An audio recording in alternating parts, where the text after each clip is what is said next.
Picture this, a vast, sun-scorched desert where nothing moves but the wind and the shifting sands.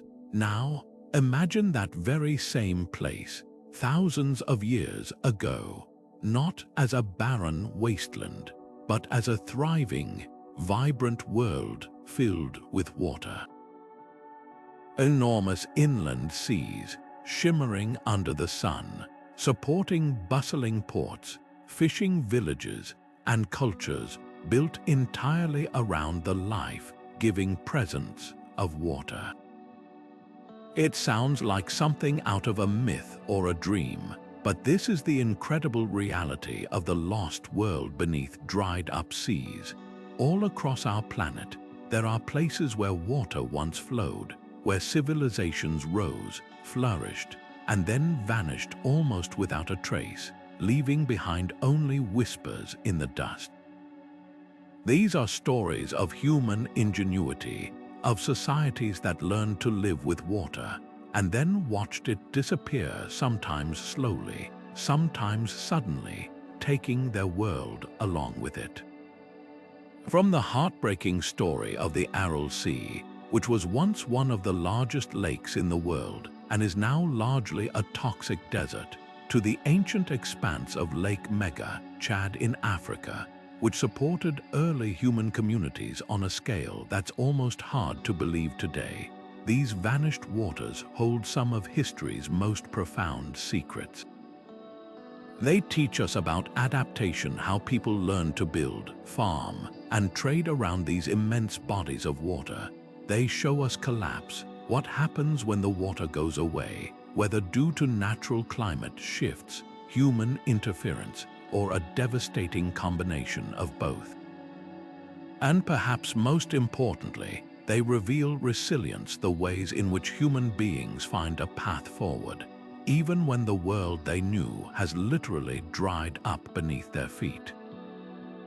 In this video, we're going to dive deep into these mysteries.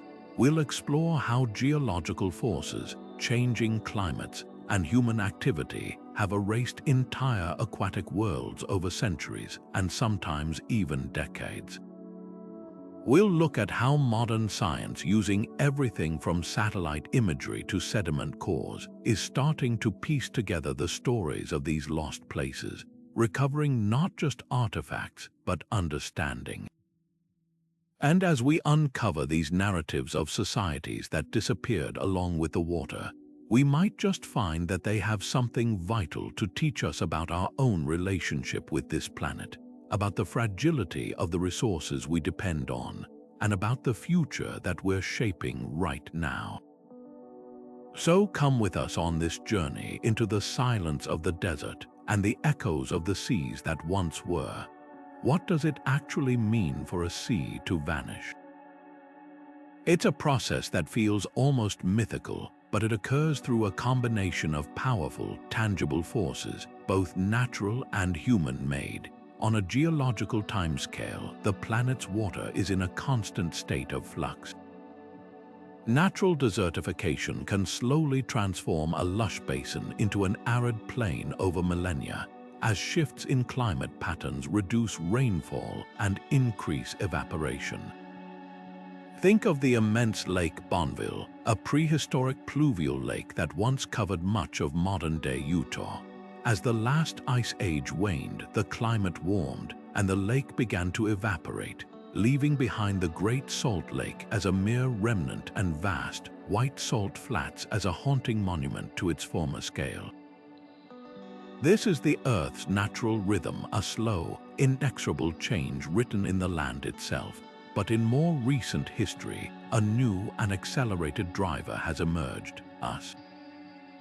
Human activity can accomplish in decades what nature might take centuries to do. The most stark and sobering example of this is the story of the Aral Sea.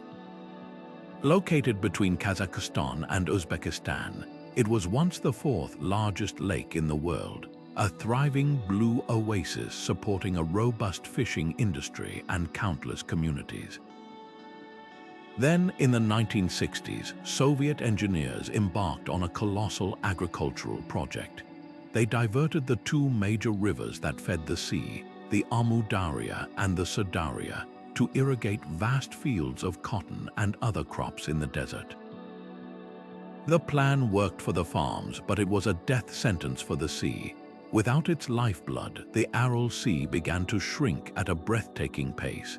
Satellite images from the last 50 years show a body of water literally disintegrating before our eyes, retreating from shorelines and splitting into smaller, desperate pools.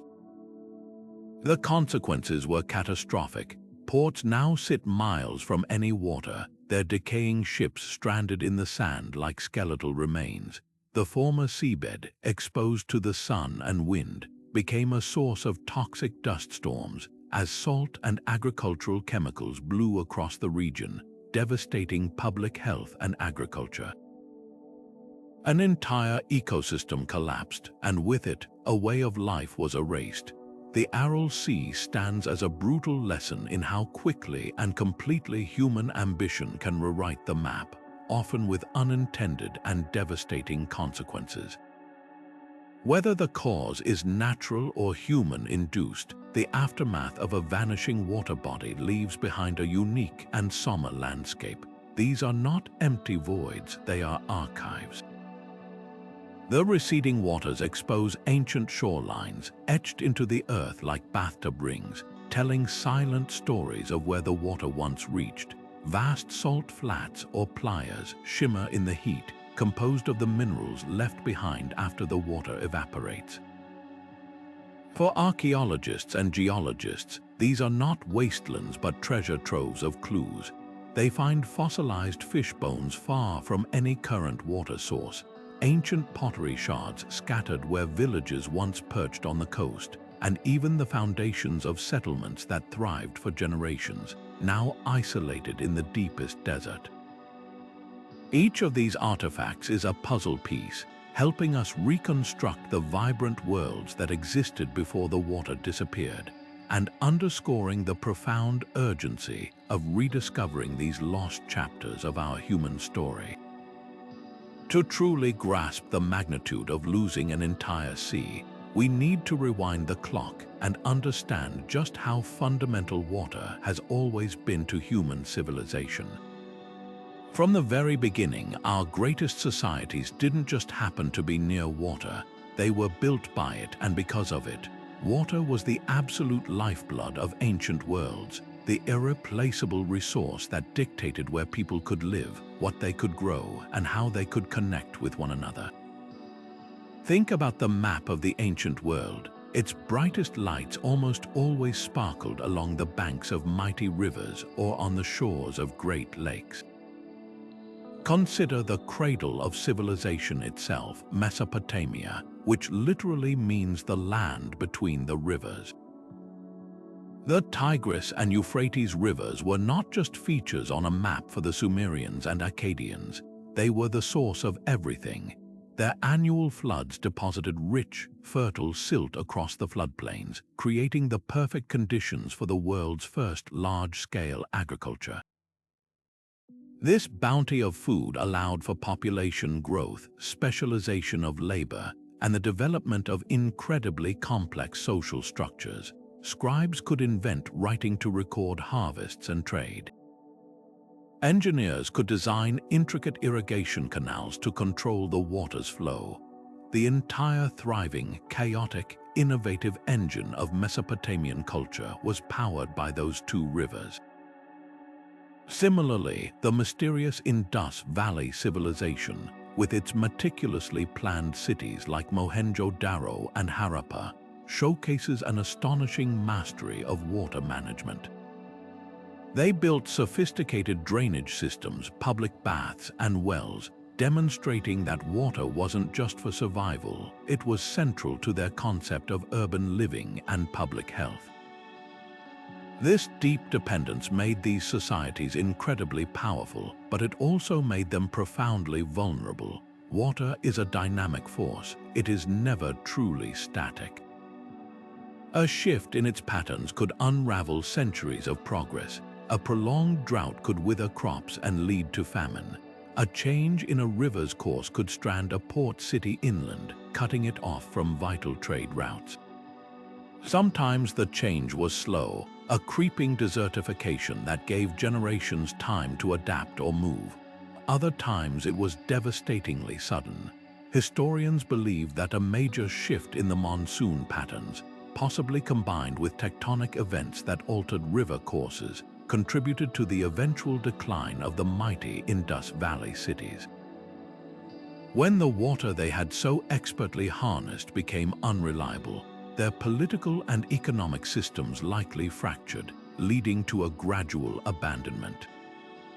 This pattern repeats itself across history and across the globe. The stability of a water source was the foundation upon which everything else was built.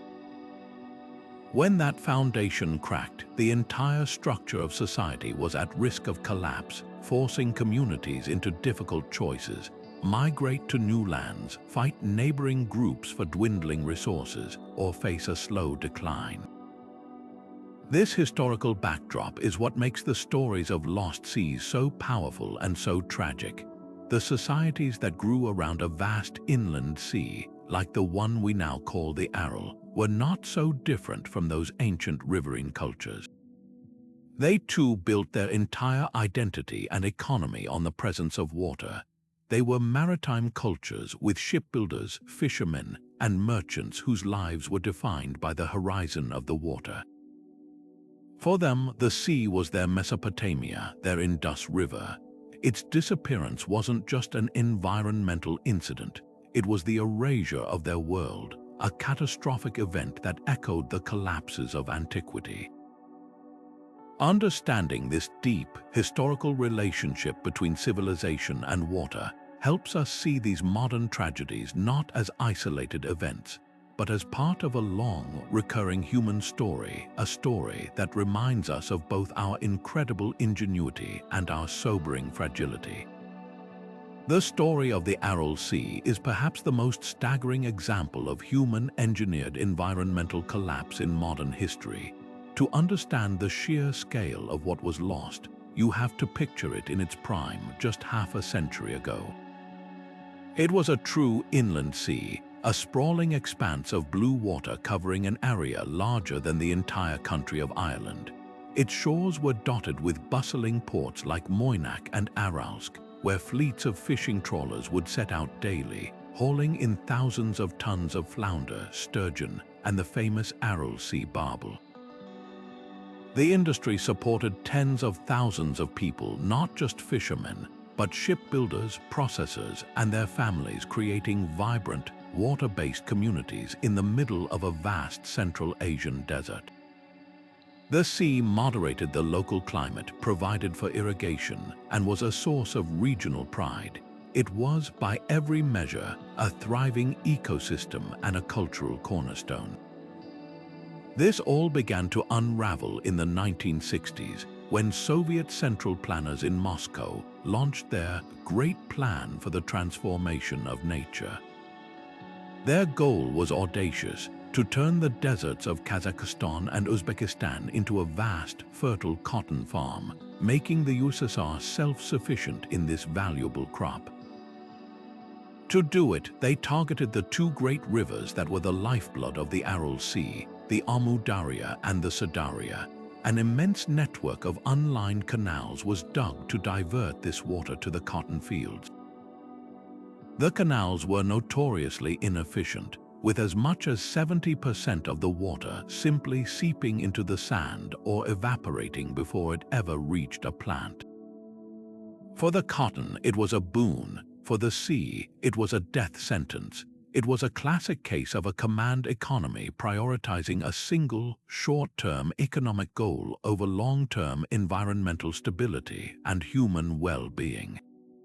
The planners saw the rivers as a resource to be fully exploited, and the sea itself was dismissed as a natural error that would rightly disappear. The consequences were as rapid as they were devastating. The water level began to drop, not by inches over years, but by feet annually. The shoreline retreated, sometimes by kilometers in a single year, stranding fishing villages deep in a newly formed desert. The port city of Moynac is now one of the most haunting places on Earth. You can stand on a small monument that marks the old shoreline and look out across a sea of sand and scrub, where the rusted, decaying hulks of a once proud fishing fleet lie scattered like beached whales.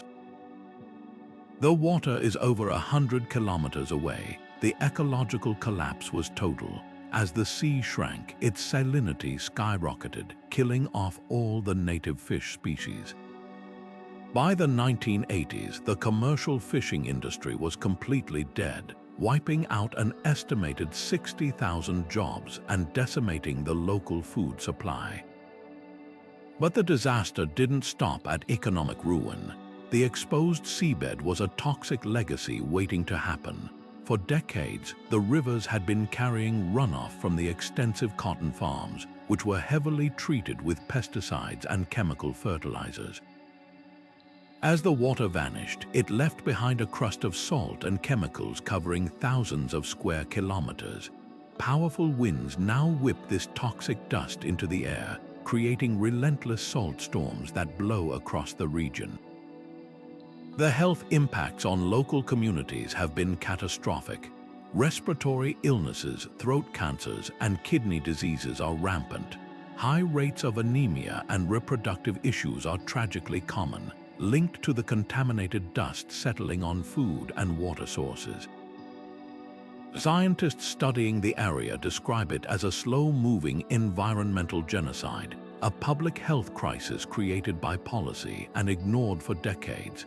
Yet, amidst this tragedy, there is a glimmer of hope, a testament to human resilience and the potential for redemption. In the early 2000s, the government of Kazakhstan, with funding from the World Bank, undertook a monumental effort to save a part of the sea. They built the Aral Dam, a concrete structure that cut off the smaller northern section of the Aral Sea from the larger southern part. By stopping the precious waters of the Sadaria from simply flowing south and evaporating, the dam allowed the northern Aral Sea to begin refilling. The results have been nothing short of miraculous. The water level has risen by meters, the salinity has decreased, and native fish have been reintroduced.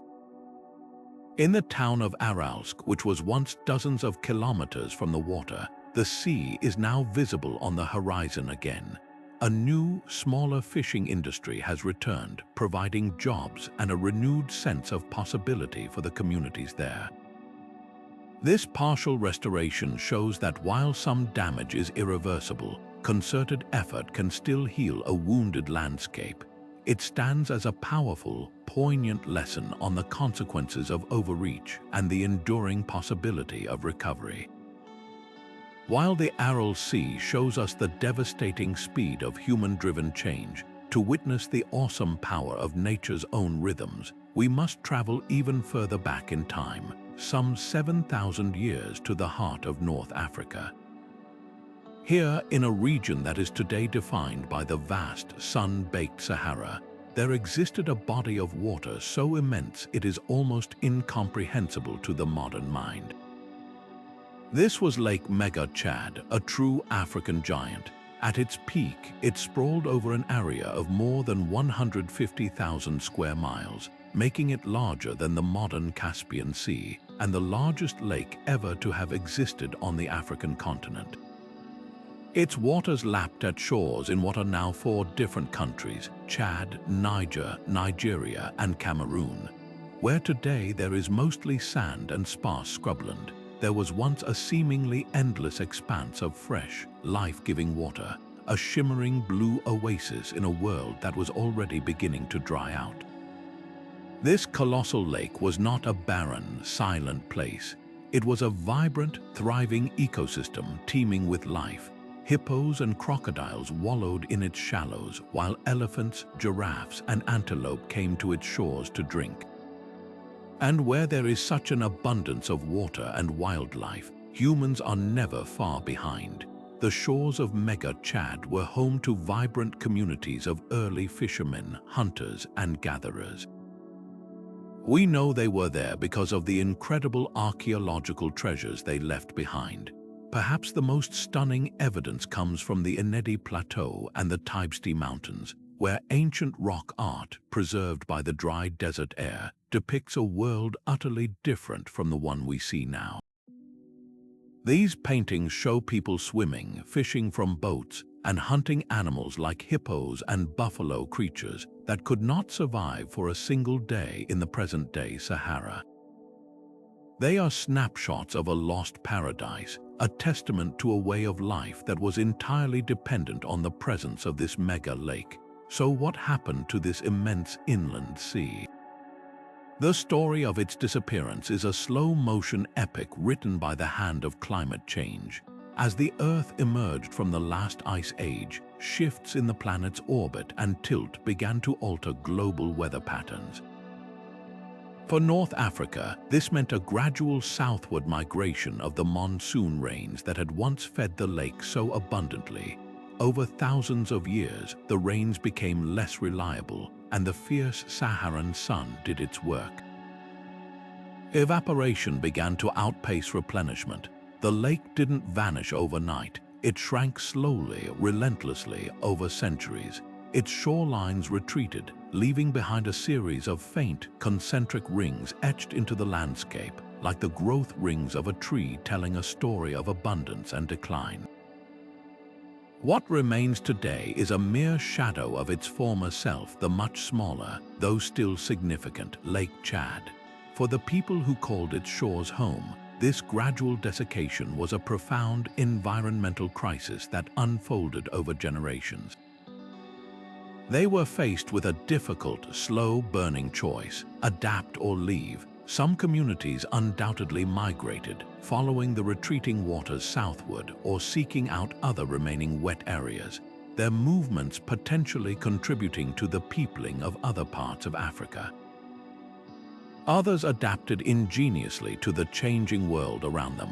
Archaeologists believe that as the large game animals disappeared with the water, these resilient people may have shifted their focus to pastoralism, learning to herd cattle, sheep, and goats, animals that were better suited to the drier grasslands that were replacing the lake's edge. This transition from a fishing and hunting society to a pastoral one is a powerful example of human flexibility in the face of long-term environmental shift. But how can we be so sure about the size of this vanished lake or the lives of the people who lived there? This is where modern science steps in to illuminate the deep past. Researchers use a stunning combination of space-age technology and old-fashioned geology.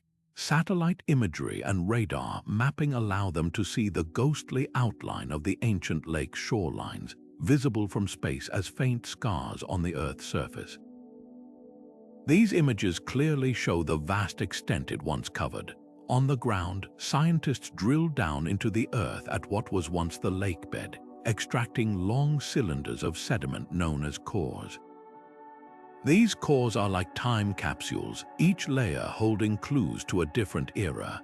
By analyzing pollen grains trapped in the mud, they can reconstruct the types of plants that grew around the lake, shifting from water-loving trees to dry grassland species. They find the microscopic fossils of diatoms, tiny lake organisms that are highly sensitive to water salinity, telling scientists when the water became saltier as it evaporated. Together, this evidence paints a remarkably detailed picture of a world in flux. The story of Lake Megachad is not just a tale of loss, it is a profound lesson in resilience. It demonstrates that climate change is not a new challenge for humanity, but an ancient one. The people of the Sahara 7 millennia ago faced a transformation of their world every bit as dramatic as the ones we discuss today. Their response, a combination of migration, cultural adaptation, and technological innovation, highlights the deep-seated human capacity to persevere. They did not simply vanish, they changed, they moved, and they found new ways to live. This long-term interplay between a fluctuating climate, a vital water source, and human survival offers a crucial perspective. It reminds us that our environment is not a static backdrop but an active, powerful force in shaping human history, and that our greatest tool for navigating an uncertain future may be the same resilience that allowed those ancient artists to leave their mark on the desert rocks. Now, let's journey to a place whose very name suggests utter emptiness, the Rub al-Khali, or the empty quarter of the Arabian Peninsula. This is the largest continuous sand desert on Earth, a sea of rolling dunes where temperatures soar and rain may not fall for years. It is the definition of inhospitable, but what if this wasteland is lying to us? What if its true nature is not emptiness but amnesia? Because beneath those towering waves of sand lies the memory of a green paradise, a network of vanished oases and ancient lakes that once served as a crucial way station for early humanity. This transformation is one of the most dramatic on the planet. During periods known as Green Arabia phases, which occurred cyclically over hundreds of thousands of years, the entire peninsula was a different world. Shifts in the Earth's orbit pulled the monsoon rains further north, drenching what is now desert. Instead of dunes, there were rolling grasslands, savannas dotted with acacia trees, and most importantly, freshwater lakes. These were not just puddles. Satellite imagery and geological surveys have revealed the ghostly outlines of massive paleolakes that once sprawled across the landscape. The empty quarter was for a time a full and flourishing one. This wasn't a mere ecological curiosity. It was a superhighway for human migration. As our ancient ancestors moved out of Africa, Arabia was not a barrier to be circumvented but a green corridor to be explored and settled. These lakes and rivers provided the water, game, and routes that made those perilous journeys possible. The evidence for this lost world is not just theoretical, it is literally being dug up from the sand.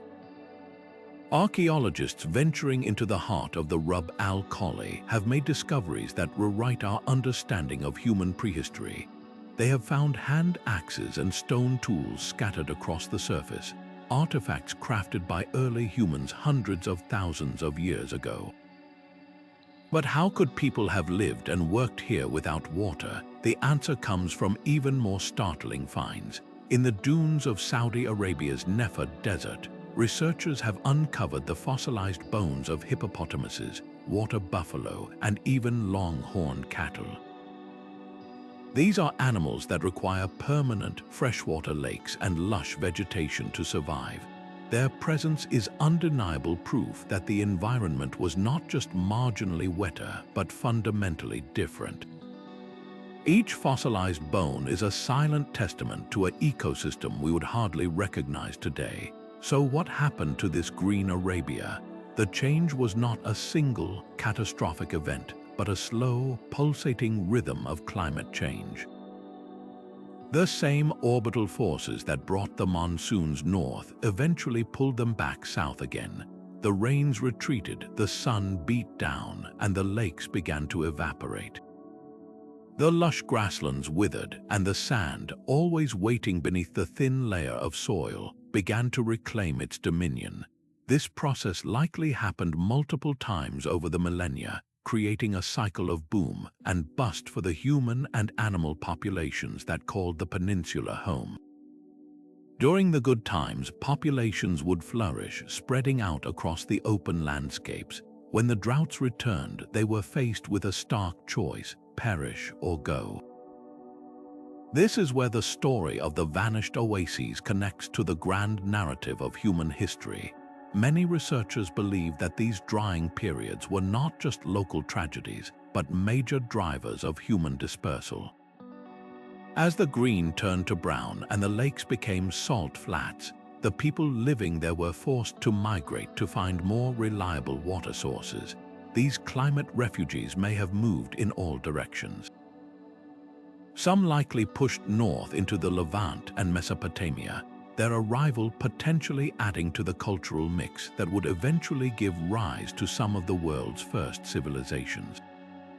Others may have moved eastward towards the Indian subcontinent, These waves of migration forced by a changing climate would have carried skills, languages, and genes to new parts of the world, linking the fate of a drying desert directly to the peopling of continents.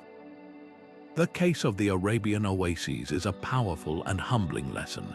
It shows that no place, no matter how fertile and welcoming it may seem, is immune to the forces of climate change. The most vibrant oasis, teeming with life and human activity, can be rendered a barren desert over time. This vulnerability is not a sign of weakness in those ecosystems, but a demonstration of the immense power of global climate systems. The communities that thrived there were sophisticated and adaptable. They had to be to survive in a challenging environment even at its best. But they were ultimately at the mercy of rains that came from far away and patterns set in motion by the slow wobble of the planet itself. Their story is a poignant reminder that human history is deeply entangled with environmental history, and that the ground beneath our feet, even the sand of the empty quarter, has a long and forgotten story to tell. So how do we peel back the layers of sand and time to find these lost worlds? The search for civilizations that vanished with the water is one of the most challenging puzzles in archaeology, but it's being revolutionized by a suite of high-tech tools that act like a time machine for the landscape. These aren't just simple shovels and brushes anymore. Scientists are now employing a powerful combination of satellite eyes in the sky, sensors that can see deep underground, and microscopic analysis that can read the climate history of a single grain of pollen. It's a multidisciplinary detective story where every clue, from the vast to the minuscule, helps reconstruct a narrative that was erased centuries or even millennia ago. One of the most transformative technologies in this field is satellite remote sensing. Archaeologists can now scan thousands of square miles of desert from an office, using satellites equipped with sensors that see far beyond the capabilities of the human eye. Multispectral and hyperspectral imaging can detect subtle differences in vegetation health, soil moisture, and mineral composition. A buried mud brick wall, for instance, will affect how plants grow above it or how the soil retains water compared to the surrounding area. From space, these differences are invisible to us, but to the right sensor, they appear as clear geometric patterns, ghostly outlines of ancient buildings, roads, and irrigation canals hidden just beneath the surface of the sand. This is how researchers identified the remnants of a vast, sophisticated network of canals around the ancient city of Angkor Wat, or how they're mapping the lost caravan routes and outposts of the Silk Road that once circled a now-vanished Aral Sea. It allows them to pinpoint exactly where to dig, turning a needle in a haystack search into a targeted excavation. But what about the secrets that are buried too deep for satellites to see? That's where ground-penetrating radar, or GPR, comes into play. Think of it as giving the Earth an ultrasound. A researcher pushes a cart-mounted unit over the ground, and it sends high-frequency radio waves into the Earth. These waves bounce back whenever they hit a change in density, a buried stone foundation, a pottery-filled storage pit, or even an ancient hearth. The returning signals are compiled by a computer to create a detailed three-dimensional map of what lies beneath, all without ever breaking the ground. This technology is invaluable for finding structures without disturbing them, and for understanding the layout of an entire submerged village before a single trowel touches the soil. In the dried-up lake beds of the American Southwest, GPR has been used to map the outlines of pit houses and kivas of ancestral Puebloan communities, revealing entire village plans that have been invisible for 1,000 years. Yet some of the most telling evidence isn't found in grand structures, but in the dirt itself. This is the world of sediment analysis, a painstaking but incredibly revealing process. Scientists take core samples, long, cylindrical tubes of earth from the beds of long-vanished lakes. Each layer of silt and mud represents a different chapter in the lake's history. By analyzing these layers, they can read the story of the past like the pages of a book. They look for pollen grains, which tell them exactly what plants were growing around the shores at that time. A shift from tree pollen to grass pollen, for instance, signals a drying climate. They find microscopic fossils of diatoms, tiny algae that are hypersensitive to water salinity and temperature. Their presence tells scientists not just that there was water, but what kind of water it was. And then there are the larger, tangible finds. A layer full of fossilized fish bones indicates a thriving aquatic life, while a sudden layer of charcoal could point to a catastrophic fire or human settlement activity. A single core sample can contain a continuous environmental record stretching back tens of thousands of years, chronicling the lake's birth, its prosperous life, and its eventual decline. The real power and the real excitement comes when all these techniques converge on a single discovery. Take the example of the fossilized fish bones and pottery shards found miles from any modern water source. A satellite image might first identify an anomalous circular feature in a barren region. A ground-penetrating radar survey could then confirm it's the outline of a buried dwelling. Finally, excavation and sediment analysis of the floor inside that dwelling would reveal the day-to-day evidence of life. Hearths containing fish bones from species that require deep, fresh water to survive, and pottery jars that once held grain or water. Together, this evidence doesn't just tell us that people lived there. It paints a vivid picture of a community that lived on the shore of a plentiful lake, with a diet rich in fish and an economy stable enough to produce pottery. The bones and the shards are the final, undeniable proof of a world that water built, and that its disappearance eventually consumed.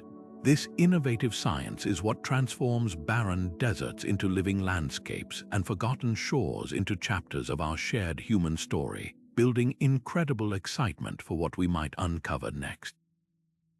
While human activity can accelerate the process, as we saw with the Aral Sea, the grand, sweeping changes in our planet's water are often directed by a far more powerful force, the Earth's ever-shifting climate.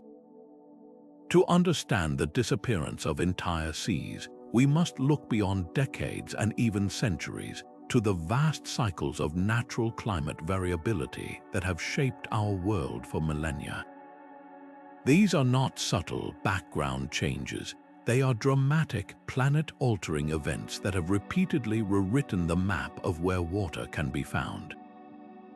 Consider the rhythm of the ice ages. For the past 2.5 million years, our planet has been locked in a cycle of glacial periods, where massive ice sheets advance and lock up vast quantities of the world's water, and interglacial periods, like the one we're in now, where those ice sheets retreat and sea levels rise.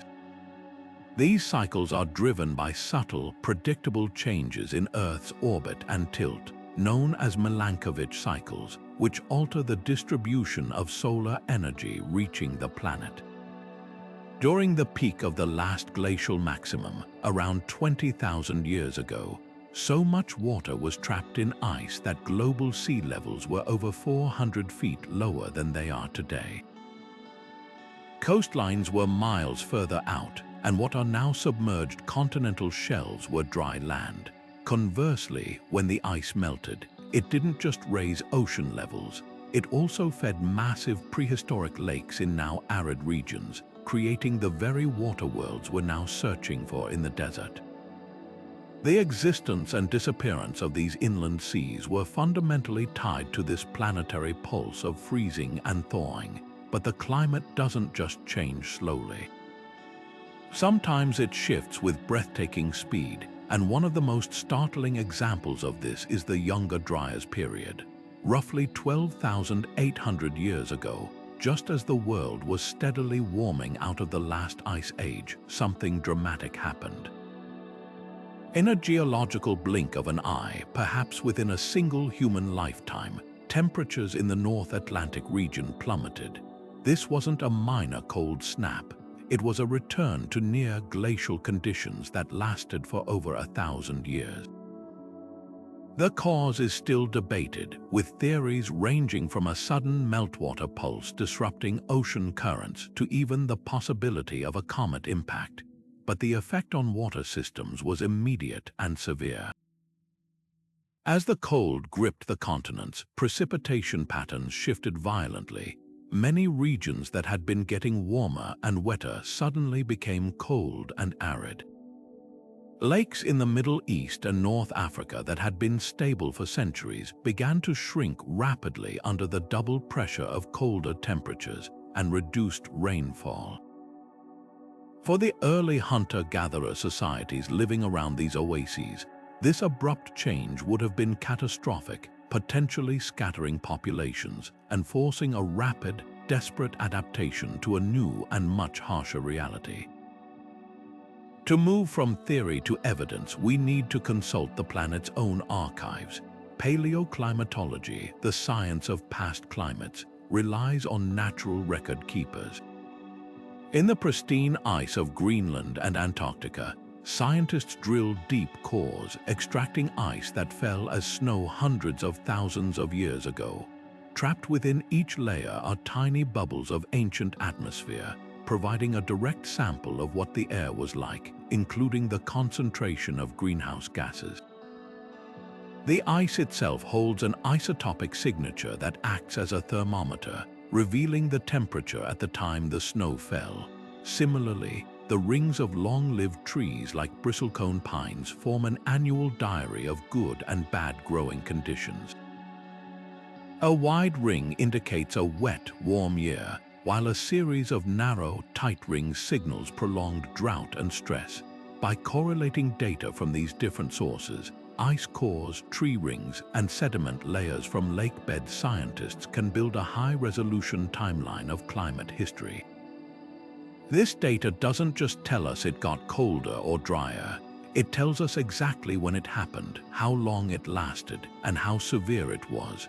One of the most significant periods revealed by this data is the Holocene climatic optimum, a period between roughly 9,000 and 5,000 years ago when global temperatures were warmer than today.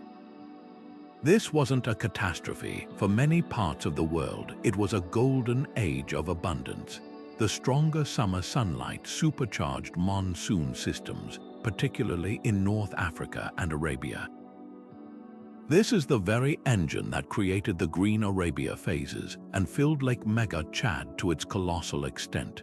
The increased rainfall transformed the Sahara into a savanna, a vibrant mosaic of grasslands and lakes that supported the communities we see depicted in the rock art. However, this optimum period was not uniform.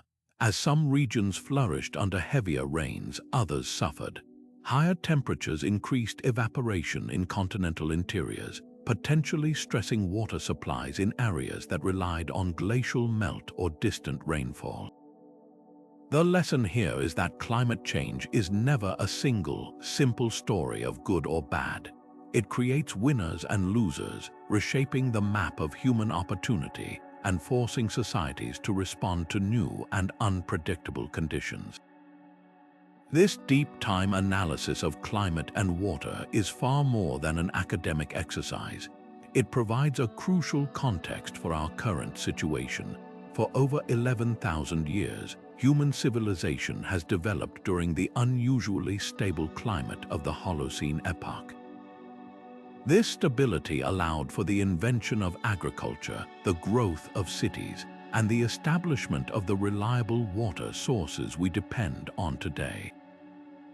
But the paleoclimate record screams one undeniable truth. This stability is the exception, not the rule. Earth's climate is a dynamic, often volatile system, capable of shifting gears with shocking speed. Our modern concern about global warming and water security is not a fear of something new, but a recognition that we are now exerting a force powerful enough to push the climate system out of its stable groove and back into its more normal, unpredictable state. The past shows us that when the climate changes, water availability changes with it, and civilizations are forced to either adapt with incredible ingenuity or face dissolution. Understanding how ancient societies navigated these shifts is perhaps one of the most urgent history lessons we can possibly learn. While nature's climate cycles set the stage, human societies have often played a leading role in the final act of their own water dramas, accelerating decline through choices made for immediate survival or prosperity. This is not a modern phenomenon. It is a recurring pattern in our history where the very ingenuity we use to harness water can, when pushed too far, become the instrument of its loss. Ancient civilizations, much like our own, were masters of engineering their environments, but they sometimes failed to see the delicate balance they were disrupting until it was too late. Consider the Maya civilization of Mesoamerica, a brilliant culture that flourished for centuries in what is now Guatemala, Belize, and Mexico's Yucatan Peninsula. Theirs was a world not of great rivers, but of seasonal rainfall and fragile limestone aquifers known as cenotes. To support their immense population and towering cities like Tikal and Calakmul, the Maya became brilliant water managers. They constructed vast networks of reservoirs, canals, and intricate irrigation systems to capture rainwater and direct it to their fields and households. For a long time, this system worked beautifully, allowing their society to reach a peak of artistic and architectural achievement. However, evidence suggests that this very success may have sown the seeds of their decline. As the population grew, the demand for food led to widespread deforestation to create more farmland. The tree canopy was crucial for retaining soil moisture and regulating the local microclimate. With the forests gone, the soil eroded rapidly, silting up those carefully built reservoirs and reducing their capacity. When a series of prolonged droughts struck, a natural climate shift, their overextended and degraded water system was pushed past its breaking point.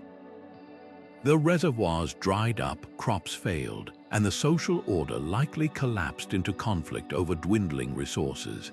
Their sophisticated water management, a triumph of engineering, ultimately could not withstand the combined pressure of environmental change and the unsustainable demands placed upon it. This pattern of overexploitation echoes loudly in our modern world, but on a scale the Maya could never have imagined. Today, we are draining entire underground oceans. Aquifers, vast stores of freshwater trapped in porous rock deep beneath the earth, have allowed us to turn deserts into breadbaskets. The Ogallala Aquifer beneath the Great Plains of the United States, one of the world's largest, enabled an agricultural revolution that feeds millions. Similarly, massive aquifers in northern India and the North China Plain support some of the most densely populated regions on Earth. The problem is that these are largely non-renewable resources, or they recharge so slowly that we are extracting water that fell as rain during the last ice age. We are mining water and the mines are running dry. In parts of Punjab, India, water tables are dropping by several feet per year, forcing farmers to drill deeper and deeper wells at great expense, often into brackish, unusable water. The consequence is not just water scarcity, but the actual physical sinking of the land, a phenomenon known as subsidence, which can permanently collapse the aquifer's storage capacity. We are quite literally drying out the foundation of our own food supply, repeating the Maya story with powerful diesel pumps and center pivot irrigators instead of stone canals. The driving force behind this, both in the ancient world and today, is often a powerful and entirely human short-term calculus. A Maya farmer clearing another plot of forest to feed his family, a Soviet planner prioritizing cotton production to meet a 5-year quota, a modern farmer pumping deeper to save a single season's crop. Each is making a rational decision for their immediate circumstance. The long-term consequence, desertification, the collapse of a sea, the depletion of an aquifer, is a distant, abstract problem compared to the urgent need for food, economic growth, or livelihood. Societal structures and economic incentives frequently reinforce this short-sightedness, rewarding maximum extraction today while offloading the cost onto future generations. The true cost of that water is rarely accounted for until the wells run dry and the dust storms begin to blow. This reflection on our capacity to alter our environment is not meant to assign blame, but to illuminate a profound responsibility. The evidence from dried lake beds and abandoned cities shows that we have always been a planet-altering species. The difference now is the sheer global scale of our impact and the scientific knowledge we possess to understand it. We can see the satellite images of the shrinking Aral Sea. We have the data from our declining aquifers. We are no longer unaware actors in a natural cycle. The lesson from history is not that we should abandon technology or agriculture, but that we must align our ingenuity with a longer-term vision. It calls for a shift from exploitation to stewardship, investing in sustainable practices like efficient drip irrigation, wastewater recycling, and the conservation of watersheds. The choices we make today about our water will determine which landscapes will flourish and which will become the next silent, sandy museums of our past, leaving future archaeologists to wonder at the choices we made when the water was still there. Yet long after the last drop of water has vanished and the final ruins are buried by sand, the memory of these lost worlds endures not in textbooks or data sets, but in the stories people tell. The physical disappearance of a sea is a geological event, but its cultural afterlife is a powerful testament to human resilience and the need to make sense of catastrophic change. Across the globe, the ghosts of vanished waters live on in folklore, mythology, and oral tradition, where fact blurs into legend and environmental history is preserved in the language of metaphor and mystery. Consider the rich tapestry of Arabian folklore, particularly the enduring legend of Aram of the Pillars, the so-called Atlantis of the Sands. Ancient tales, later immortalized in the Quran, speak of a magnificent, wealthy city built by the tribe of Ad in the empty wastes of the Rub al-Khali. The stories describe a place of incredible splendor, its towers reaching towards the heavens, a paradise carved from the desert.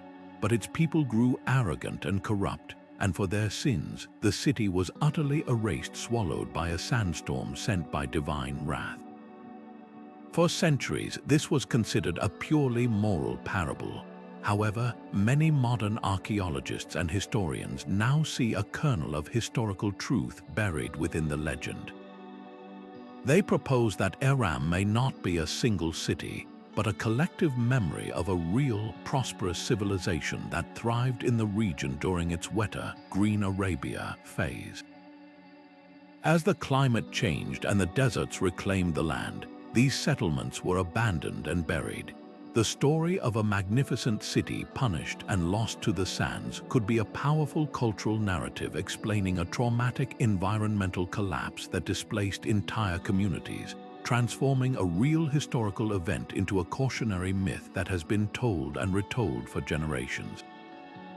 This pattern of translating environmental loss into story is a global phenomenon. In the American Southwest, the Navajo people have oral histories that describe a very different landscape from the arid mesas of today. Their traditions tell of a giant, ancient lake that once existed in what is now the dry San Juan River basin. The stories speak of a time when their ancestors lived near this immense body of water and of the profound changes that occurred when it disappeared. These aren't vague allegories, they are specific accounts of migration and adaptation in the face of a drying world. Similarly, tribes in the Great Basin region, such as the Northern Paiute, have passed down detailed stories about the ancient Lake Lahontan, which once covered much of northwestern Nevada. Their oral maps of the land include descriptions of where the shores used to be and which valleys were once underwater, knowledge that has been confirmed by modern geological surveys. For these communities, these stories are not myth in the sense of fiction. They are historical records preserved and encoded in a rich oral tradition, offering a first-person account of climate change that stretches back thousands of years. What's truly fascinating is how modern science is beginning to turn to these ancient stories not just as colorful cultural footnotes, but as legitimate clues in the search for lost worlds. The line between myth and history is becoming beautifully blurred in the field of geomythology, which seeks to understand how oral traditions might record real geological events. Researchers now actively study these legends, using them as a guide to know where to look. The story of Aram, for instance, famously inspired the explorations of British adventurer Bertram Thomas in the early 20th century and later T. E. Lawrence, who became obsessed with finding the fabled city. While they never found a metropolis of pillars, their journeys, guided by these tales, led to the discovery of numerous important archaeological sites in the Arabian desert. The legends acted as a rough cultural map, pointing generational memory towards areas that were once hospitable and populated. It's a process of triangulation. Satellite data shows the ghost of an ancient lake, geological cores confirm its age, and the local folklore provides the human element, the story of what it was like to live through its disappearance. This interplay between tradition and technology creates a far richer, more humane understanding of the past. It moves beyond simply cataloging artifacts and instead seeks to understand the emotional and cultural impact of environmental catastrophe. A myth about a city swallowed by sand is no longer just a story. It becomes a window into the collective trauma of a people who watched their world turn to dust. A folk tale about a spirit luring travelers into the desert with mirages of cool, blue water is not merely a superstition. It is a poetic and poignant warning about the dangers of the arid landscape, born from the deep memory of a time when that water was real. These narratives give a voice to the people who experienced these changes firsthand, allowing us to understand not just the fact that a lake dried up, but the profound sense of loss, wonder, and warning that it left behind. They remind us that science and storytelling are not opposites, but two different languages trying to describe the same truth, the enduring human experience of a planet that is constantly, and sometimes unforgivingly, changing. But the real revolution lies in merging these tools with the raw processing power of artificial intelligence. The amount of data generated by a single LiDAR survey or a satellite pass is staggering, far too much for a human team to analyze in a lifetime. This is where machine learning algorithms step in, acting as tireless digital archaeologists. Researchers can train these AI systems to recognize specific patterns indicative of human activity: the subtle rectangular shape of a buried foundation, the straight line of an ancient road cutting across natural geology, or the circular imprint of a storage pit. The AI can then scour vast datasets, flagging thousands of potential sites of interest with a speed and accuracy that is simply superhuman. It's like having a million interns, each meticulously examining every pixel of a satellite image, but without ever getting tired or missing a detail. This isn't about replacing archaeologists, it's about empowering them, freeing them from the tedious work of surveying blank landscapes and allowing them to focus their expertise on the most promising discoveries. This powerful combination is how we're beginning to move from finding isolated sites to mapping entire lost landscapes, understanding not just a single village, but the entire network of human settlement that once thrived around a vanished sea. One of the most breathtaking demonstrations of this technological synergy is the recent discovery of vast prehistoric river networks lying buried beneath the sands of the Sahara. For years, satellite radar had hinted at something massive hidden below the surface, but the picture remained frustratingly blurry. Then, scientists applied advanced algorithms to the data, effectively digitally stripping away the top layers of sand. What emerged was the ghostly, ancient drainage system of a long-lost world, a sprawling web of rivers and tributaries that once carried water from distant mountains into the heart of the desert, feeding the Great Lakes we discussed earlier. This wasn't just a single river, it was an entire hydrological system on a continental scale, a mirror image of the Nile watershed but hidden for millennia. This discovery, made possible by technology that sees through time itself, completely rewrites our understanding of North Africa's geography. It provides the missing map that explains how early humans and animals were able to traverse and settle what is now the most forbidding desert on Earth, literally charting the courses they would have taken in their search for water and game. The promise of these technologies is not just about filling in blank spots on a map. It's about recovering the intimate, human-scale stories that were lost when the water vanished. With ground-penetrating radar, we're no longer just finding buildings, we're mapping the specific layout of a blacksmith's workshop, identifying the central plaza of a village, or tracing the intricate network of irrigation canals that fed its fields. Each scan adds detail to the picture, moving from an outline to a lived-in world. We can start to understand social structure from the size and arrangement of houses, infer economic activity from the location of workshops, and even glimpse their spiritual life from the placement of ceremonial mounds or burial sites. Every discovery, from a lost river under the Sahara to a single pottery shard in a dried lake bed, is a thread pulled from the fabric of a forgotten human story.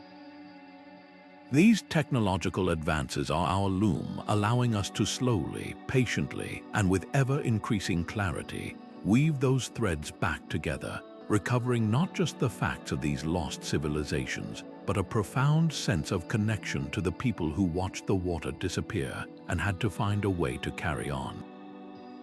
Unlocking the full story of a civilization lost to drought requires more than a single key. It demands a whole keyring, with each discipline contributing a unique tool to pick the lock of time. This is the power of the interdisciplinary approach, where the rigid boundaries between science and history dissolve, creating a rich, collaborative tapestry of understanding. No single researcher, no matter how brilliant, can hold all the pieces of this puzzle. It is only when the climatologist's climate models, the geologist's sediment cores, the historian's translated texts, and the archaeologist's excavated artifacts are laid side by side that a coherent picture begins to emerge from the dust. Each field brings its own essential language to the conversation. A geologist, for example, can extract a core sample from a dried lake bed and, by analyzing the layers of silt and pollen, tell you the precise timeline of its desiccation. They can pinpoint the year a great drought began or when a final, catastrophic flood deposited a distinct layer of debris.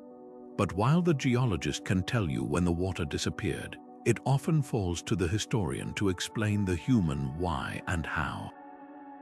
By scouring ancient administrative records, royal decrees, or even personal letters on clay tablets, a historian might find references to a prolonged famine, a king's order to dig new canals, or a priest's lamentations to the gods for rain. Where the geologist sees a layer of sediment indicating drought, the historian finds the edict that sparked a war over the last remaining oasis. One provides the environmental fact, the other provides the human reaction, and together they move from data points to drama. A fantastic case study of this synergy is the work being done to trace the migration routes of people displaced by the drying of the Sahara and the Arabian Peninsula. Satellite data from climatologists can map the ghostly outlines of ancient river networks and paleo lakes, revealing the green corridors that would have once existed. This gives us the potential pathways. Archaeologists then survey these pathways, finding scattered stone tools, fire hearths, and burial sites that physically mark the journey. But the most poignant layer of evidence often comes from ethnographic research, the study of living cultures. Linguists and anthropologists can analyze the languages and oral traditions of modern-day populations in the Sahel or the Horn of Africa.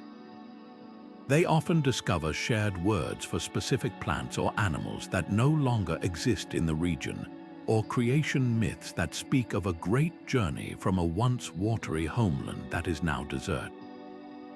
These stories aren't just folklore, they are cultural compasses pointing back along the very migration routes that the satellite imagery and archaeology have revealed.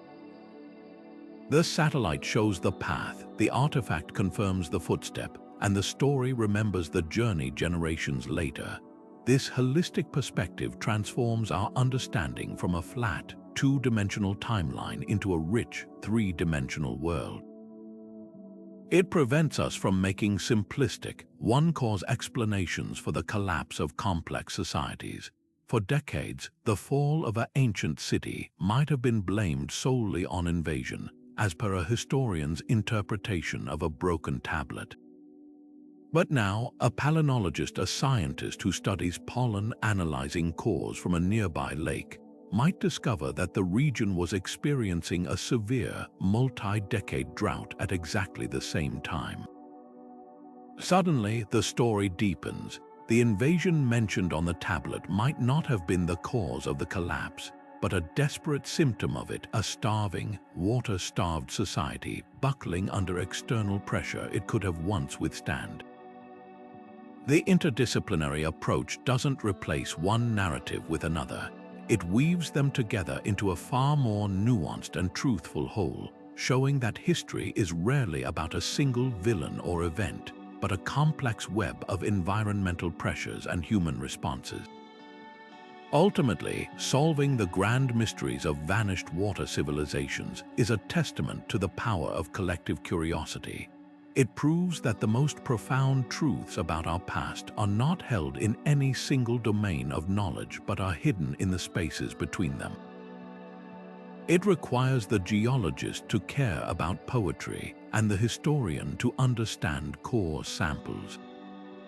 By weaving together these diverse strands of evidence, the hard data of science with the nuanced narrative of history, we do more than just reconstruct a lost world. We honor the full complexity of the human experience, recognizing that our story is inextricably linked to the planets, and that to understand one, we must always be willing to listen to the other. The haunting stories of societies that vanished with their water sources are far more than just historical curiosities. They are a stark and urgent mirror reflecting our own modern global challenges. Today, from the parched landscapes of California to the tension-filled river basins of the Middle East, we are facing water scarcity crises that feel unprecedented in their scale. Yet the patterns are eerily familiar.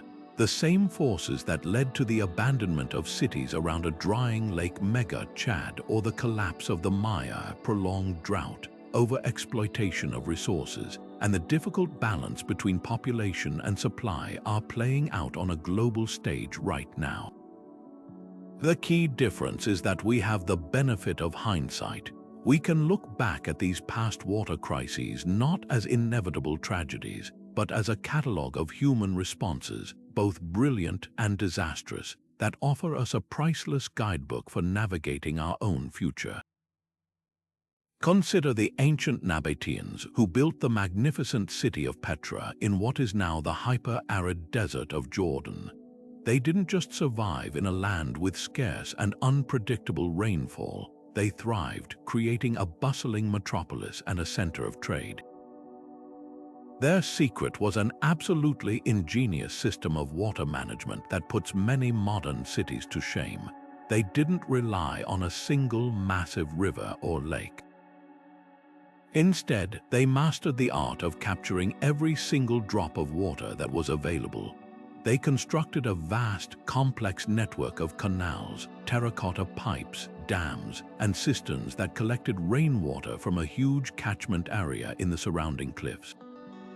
This system channeled and stored water for use during the long dry seasons, preventing runoff and minimizing evaporation. They even used hydraulic cement to line their reservoirs, making them watertight. The Nabateans understood their environment intimately and designed a system that worked in harmony with it, rather than trying to dominate it. This ancient technology is a powerful inspiration for today's solutions in places like the American Southwest, where cities are now looking to sponge city concepts and greywater recycling to stretch every drop of their precious water supply. On the other end of the spectrum, we have cautionary tales of collapse that serve as dire warnings. The story of the Maya, which we touched on earlier, is a classic example of a society that pushed its environment past a tipping point. Their extensive deforestation and over-reliance on a centralized reservoir system made them critically vulnerable when a major, multi-decade drought arrived. They had no backup plan, and their social and political structures fractured under the strain. We can see a modern parallel in the overdrafting of aquifers. The Ogallala Aquifer in the United States, for instance, has enabled the Great Plains to become an agricultural powerhouse, but it is being depleted at an alarming rate in some areas. It could be effectively exhausted within this century. Like the Maya clearing another forest, a farmer drilling a deeper well to save a season's crop is making a perfectly rational short-term decision. But the collective long-term consequence is the potential collapse of an entire regional economy and food system. The lesson here is that sustainability isn't just an environmental ideal. It is the bedrock of long-term economic and social stability. We must shift our policies and incentives away from maximizing short-term extraction and towards ensuring long-term resilience. This is where history's greatest lesson becomes clear. The most successful societies are not those with the most water, but those with the greatest adaptability. The people around Lake Megachad didn't just vanish when the lake shrank. Many adapted, shifting from fishing to pastoralism. This flexibility allowed their culture to persist in a new form. For us, adaptability means embracing a diverse portfolio of water solutions. It means moving beyond 20th century models of simply damming bigger rivers and drilling deeper wells. It means investing in decentralized, Nabatean-style solutions like rainwater harvesting for individual homes and communities. It means adopting precision agriculture, where sensors and data are used to deliver water and nutrients to crops with pinpoint accuracy, drastically reducing waste. It means large-scale investment in wastewater treatment and reuse, turning what was once a disposal problem into a reliable water source. And perhaps most critically, it means rethinking our relationship with water entirely, moving from a mindset of endless consumption to one of careful stewardship and appreciation for a truly finite resource. Seeing history as a guide transforms our current environmental challenges from insurmountable problems into manageable puzzles with existing, time-tested solutions. The ingenuity of the past, from the cisterns of Petra to the Qanat systems of ancient Persia, shows us that human creativity is our greatest resource. The collapses remind us of the non-negotiable consequences of ignoring ecological limits. As we confront a future of intensified climate change, with its promise of more extreme droughts and shifting rainfall patterns, this long view is not a luxury, it is a necessity. The choices we make today about how we manage, share, and value our water will determine which communities will flourish and which will become the next silent lessons for future generations, wondering how we could have known so much about the past and yet chosen to repeat its gravest mistakes. But beyond the stark statistics of economic collapse and ecological ruin lies a deeper, more intimate tragedy: the profound psychological toll on the people who must stand by and watch their world vanish. To lose a sea is not just to lose a resource, it is to lose the very bedrock of your identity, the landscape that shaped your ancestors and the rhythms that defined your daily life. Imagine the profound disorientation of a fisherman in Moynac, a person whose father and grandfather before him had gone down to the same docks, who knew the moods of the water and the patterns of the fish as well as they knew their own family. For them, the Aral Sea was not just a location on a map, it was a living character in their story, a provider, a companion, a constant. To watch that sea retreat, kilometer by agonizing kilometer, year after year, was to experience a slow-motion erasure of everything they knew themselves to be. The rusting ships stranded in the sand aren't just industrial relics, they are tombstones for a way of life, and the grief they represent is as tangible and heavy as the metal they're made from. This sense of loss is powerfully captured in the words of those who lived it. While we may not have formal interviews from the distant past, the oral histories and recorded accounts from the Aral Sea region are filled with a palpable sense of anguish. One former fisherman described the experience not with numbers or facts, but with a simple, devastating metaphor. It was as if the soul of our land was drying up. Another spoke of the deep shame he felt when he could no longer provide for his family using the skills that had been passed down for generations. A shame that turned to a quiet, simmering anger at the distant authorities who had made the decisions that led to this catastrophe. The toxic dust storms that now regularly sweep through the region add a cruel, physical dimension to this psychological trauma. The air itself becomes an enemy, a constant reminder of the disaster, causing illness and forcing people to shutter their windows against the very land they once loved.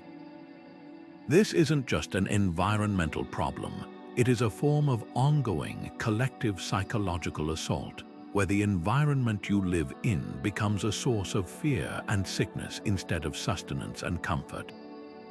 This phenomenon of solastalgia, a form of emotional or existential distress caused by environmental change, is not unique to the Aral Sea. We see its echoes in communities surrounding Lake Chad in Africa, which has shrunk by around 90% since the 1960s. For the generations of farmers and herders who have lived along its shores, the lake's decline is a story told in the retreating waterline and the increasing conflicts over what little remains. Where there was once cooperation, there is now competition and sometimes violence. Elders speak of a time when the lake's abundance was a given, a central character in their cultural ceremonies and community gatherings. Its disappearance has meant more than the loss of water. It has meant the fraying of social fabric, the loss of shared purpose, and a deep, pervasive anxiety about the future. The uncertainty is a constant weight. Should they stay and hope for a miracle, or abandon the homes and graves of their ancestors to become climate refugees in an already crowded world? This is the human face of water loss, not a chart of declining water levels, but a father's worried face, a mother's lament for a childhood landscape that her own children will never know. Yet, within this narrative of grief, there is also an undeniable thread of profound human resilience. The same communities that have endured such loss have also demonstrated an incredible capacity to adapt and persevere. Around the northern Aral Sea, where the Aral Dam has brought a measure of water back, there is a cautious, hard-won hope. The return of the water, even just a fraction of what was lost, has been a psychological balm as much as an economic one. To see the blue horizon again, to smell the fresh, not salty, toxic air near the shore, to wet their feet in the water, these are simple acts that carry immense emotional power. They represent a reconnection to a stolen identity, a sign that not all is lost.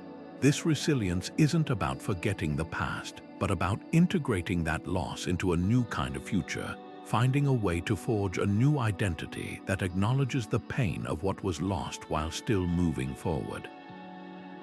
It is a testament to the human spirit's ability to endure even the most profound ruptures, to find meaning not in spite of the hardship, but within it.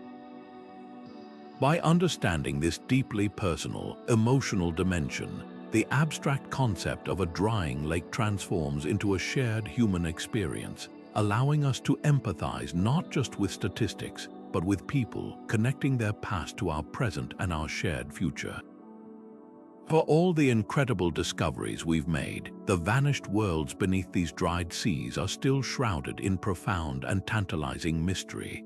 Science has given us a clearer picture than ever before, but it has also illuminated just how much we still don't know, raising questions that are as compelling as they are unanswered.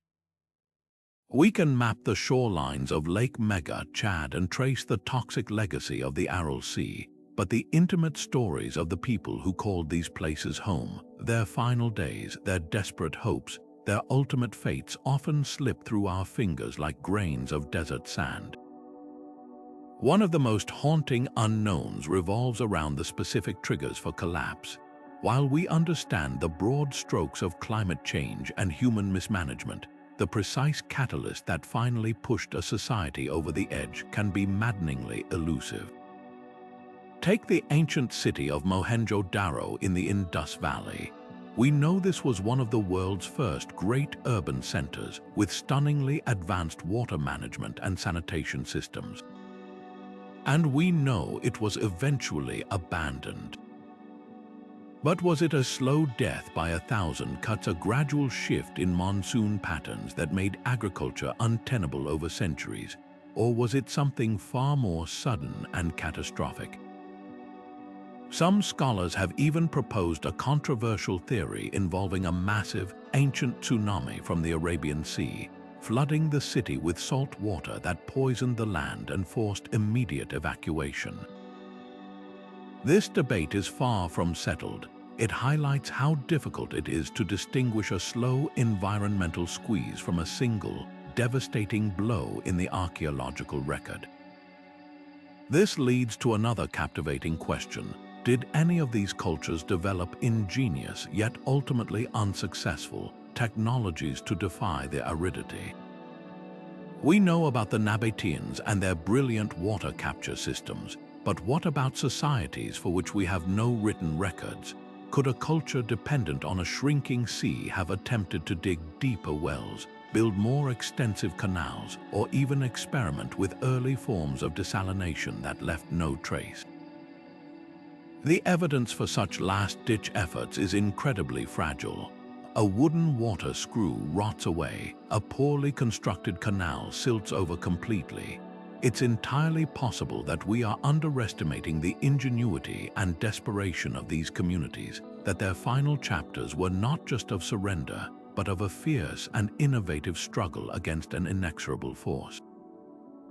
Their lost inventions represent a missing chapter in the history of human technology. Then there is the sheer, thrilling possibility of what still lies buried. If satellite imagery is revealing lost river networks under the Sahara, what might lie beneath the sands of the Taklamakan Desert in China or the heart of the Rub al Khali? The notion that entire cities, perhaps even a capital of a forgotten kingdom, could be completely interred, waiting for a shifting dune or a keen-eyed archaeologist to reveal them, is a powerful driver of exploration. Every discovery, like the recently found remnants of settlements around the dried-up Lake Baktegan in Iran, proves that these landscapes still have secrets to yield. The next great find could be just one satellite pass away, a hidden metropolis that would force us to rewrite our understanding of trade, migration, and civilization itself. Perhaps the most poignant mystery is the ultimate fate of the people themselves. When the water was gone and the land could no longer support them, where did they go? Tracking the diaspora of a dissolved culture is like trying to track the wind. Did the fisherfolk of the Aral Sea become itinerant laborers in distant cities, their maritime skills utterly useless? Did the pastoralists around Lake Megachad migrate south and integrate with other groups, their distinct traditions slowly blending into new cultures until they were lost to memory? Geneticists are now using DNA analysis to try to trace these ancient population movements, looking for the genetic signature of a people who fled a drying world in the genes of their modern descendants. It's a complex puzzle, but each piece that fits brings us closer to understanding the human cost of these ecological catastrophes, closing a historical loop that began when the last drop of water evaporated under a relentless sun. These unresolved questions are not a failure of science. They are its engine, ensuring that the quest to understand these lost worlds remains one of history's most dynamic and endlessly fascinating pursuits. While the stories of lost seas and civilizations are powerful warnings from the past, they have also sparked a determined global movement focused on a single, crucial goal: to protect the water bodies we still have before they too fade into memory. This isn't just about ecological preservation. It's a race to safeguard the cultural heritage, economic stability, and very identities of communities intertwined with these precious resources. The effort is unfolding on every level, from high-stakes international diplomacy to grassroots community projects, all united by the hard-learned lesson that prevention is infinitely better than attempting a desperate, costly restoration. On the global stage, the most significant progress often comes from nations recognizing that water does not respect political borders. Rivers flow across frontiers, and aquifers lie beneath them, making cooperation not just beneficial but essential. The UN Watercourses Convention provides a framework for this, encouraging nations to share transboundary water resources equitably and sustainably. We see this principle in action with the Nile Basin Initiative, where 11 countries are working together to manage the world's longest river, a source of life that has also been a historical flashpoint for conflict. Similarly, the Indus Waters Treaty between India and Pakistan, despite the intense political tensions between the two nations, has remarkably governed water sharing for over 6 decades, proving that even in the face of discord, water can be a subject for pragmatic cooperation. These agreements are fragile and often tested, but they represent a critical understanding that a river drained dry on one side of a border will eventually cause suffering on the other. Yet for all the importance of grand treaties, some of the most inspiring successes are born from local ingenuity and sheer determination. The partial restoration of the northern Aral Sea is the standout example, a beacon of hope showing that even devastating damage is not always irreversible. The Kokharal Dam, completed in 2005, was a relatively simple idea with monumental consequences. By diking off the northern section, it allowed the waters of the Sudaria River to accumulate and stay concentrated, rather than spreading out and evaporating across the vast, barren seabed.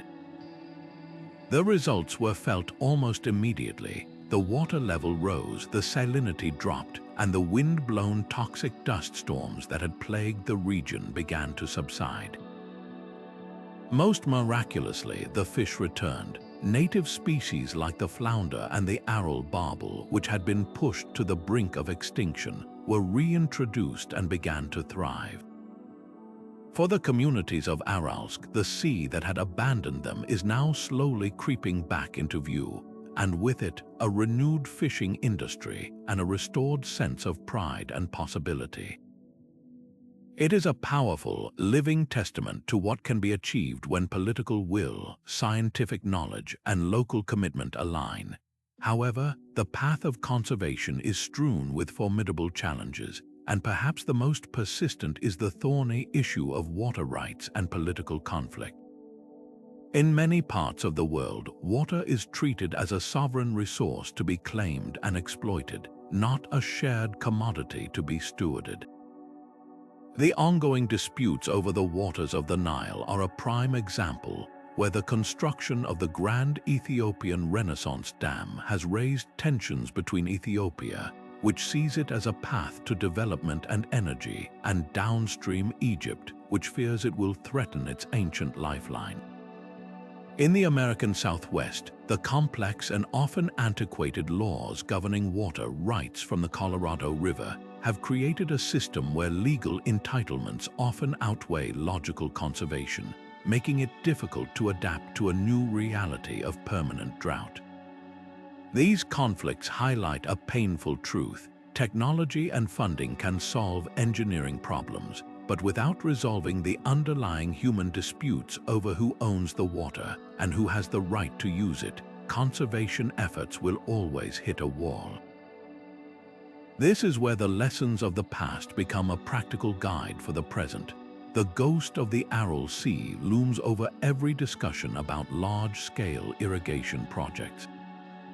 The dust storms from its dried bed are a stark reminder that short-term agricultural gains can lead to long-term human and environmental catastrophe. Learning from this mistake means prioritizing sustainable practices from the start. It means governments investing in modern, efficient drip irrigation systems instead of funding massive, leaky canals. It means supporting farmers in transitioning to less water-intensive crops suitable for their region's climate, rather than subsidizing thirsty crops like cotton in the middle of a desert. It means protecting and restoring the natural wetlands that act as the kidneys of our watersheds, filtering water and replenishing aquifers. Every one of these actions is an application of a lesson written in the sand of a lost sea, a conscious choice to follow a different path. Ultimately, this isn't a task that can be left solely to governments and scientists. It requires a wave of public awareness and action. The story of these lost worlds becomes truly relevant when it moves from the screen into our lives, empowering us to make a difference. Supporting environmental organizations that work on freshwater conservation, whether they are global giants like the World Wildlife Fund or local groups dedicated to a specific river or lake, provides crucial funding and advocacy.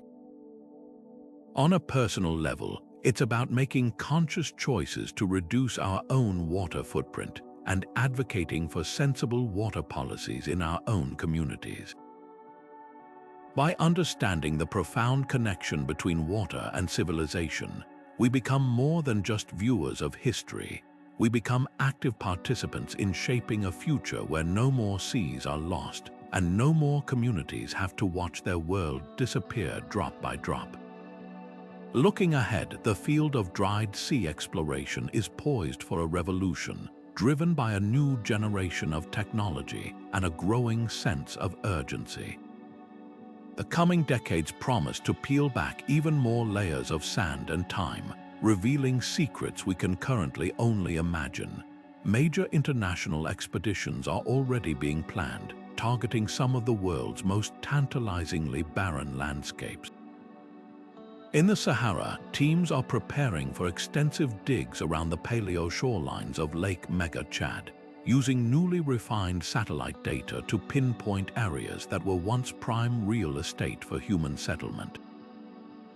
These aren't random searches, they're surgical strikes guided by algorithms that have calculated the most probable locations for finding artifacts, based on factors like ancient water depth, proximity to old river deltas, and the known migration patterns of prehistoric game. Similarly, in the deserts of Arabia, archaeologists are following the trails of ancient river networks recently mapped from space, planning to excavate the junctions where these waterways would have met, believing these spots to be the most likely places for trading posts or seasonal campsites to have been established. Perhaps one of the most unexpected and ethically complex frontiers is the world of underwater archaeology in lakes that are currently shrinking due to modern climate change. As severe droughts cause water levels to drop in reservoirs and lakes across the globe, they are exposing landscapes that have been submerged for centuries, or in some cases, only a few decades due to dam construction. In Lake Mead on the Colorado River, receding waters have revealed everything from sunken boats to the remains of historical settlements, offering a sudden, unplanned glimpse into the past. While these sites provide a unique opportunity, they also present a profound dilemma. The very process of their exposure, driven by a modern environmental crisis, threatens them with immediate destruction. Once exposed to the air, organic materials like wood, leather, and textiles, which were perfectly preserved in low-oxygen water, can rapidly deteriorate. Furthermore, these sites often become targets for looters and souvenir hunters. This creates a frantic race for archaeologists to document, excavate, and preserve these finds before they are lost again, either to the elements or to human interference, turning every drought into a bittersweet and urgent salvage operation. The insights we stand to gain from these future discoveries extend far beyond simply filling in blank spots on a historical map. Each new find is a data point in the grand, ongoing study of human adaptability. By studying how different cultures, from the fishermen of the Aral Sea to the pastoralists of the Green Sahara, responded to the catastrophic loss of their primary water source, we can build a comparative library of human resilience. Did some groups develop more successful social structures for managing scarce resources? What technologies for water conservation proved most effective in the long term? How did spiritual beliefs and cultural practices evolve to help people cope with such profound loss? The answers to these questions are not academic trivia. They are a potential toolkit for our own future. As we face a world of increasing water stress, understanding the full range of human responses to such changes, both the successful and the catastrophic, can inform our modern policies on water management, disaster preparedness, and community support systems. The past becomes a laboratory offering evidence-based strategies for survival. Ultimately, this forward-looking exploration is fueled by a powerful sense of hope and enduring curiosity.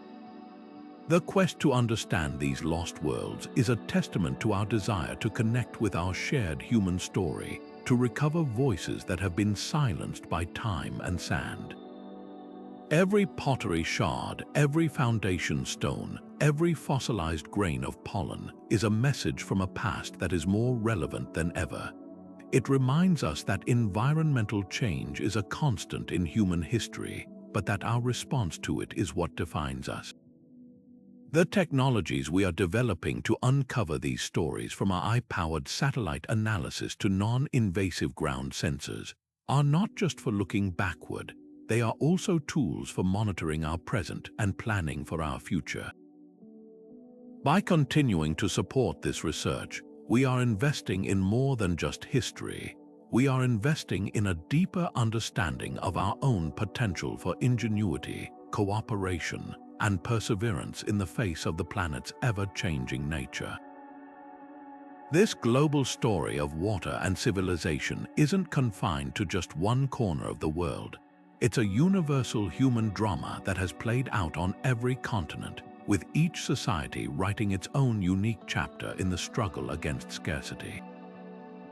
By widening our lens to compare these lost worlds, from the deserts of Asia to the canyons of the Americas, we see a stunning tapestry of both shared desperation and brilliantly localized ingenuity. The ancient Aica kingdoms that once flourished around China's Lop Nor Lake present a haunting parallel to the Aral Sea. Nestled along the storied Silk Road, Lop Nor was a massive saline lake that acted as a vital oasis for travelers and a heartland for the Lulan civilization over 2,000 years ago.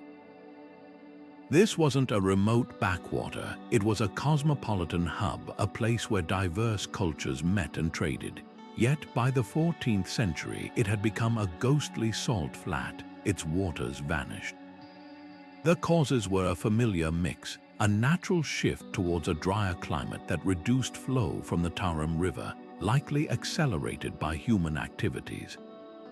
As settlers upstream diverted more water for agriculture to support growing populations, less and less reached the terminal lake. The death of Lopner led to the abandonment of cities and the silencing of a once bustling corridor of human connection, leaving behind mummified remains and ruins that were only rediscovered by explorers in the early 20th century, preserved by the very arid conditions that had destroyed them. On the other side of the globe, in the American Southwest, a different but equally compelling story of adaptation and collapse unfolded. Here, it wasn't vast inland seas that disappeared, but life-giving rivers that shifted course or dwindled to a trickle. The ancestral pueblones, often known as the Anasazi, built incredible multi-storied cliff dwellings into canyon walls, like the magnificent structures at Mesa Verde and Chaco Canyon. Their existence was predicated on a delicate and precise understanding of water in an unforgiving landscape. They didn't rely on predictable, perennial rivers, but on capturing every drop of sporadic rainfall. They engineered elaborate systems of check dams, terraces, and reservoirs to channel runoff from mesa tops to their fields below, conserving soil moisture and growing crops like maize, beans, and squash. For centuries, this system supported a complex society with extensive trade networks. However, a major drought in the 13th century, verified by tree ring data, placed an insurmountable strain on this carefully balanced system. The prolonged dry spell meant their sophisticated water capture methods simply had nothing to capture.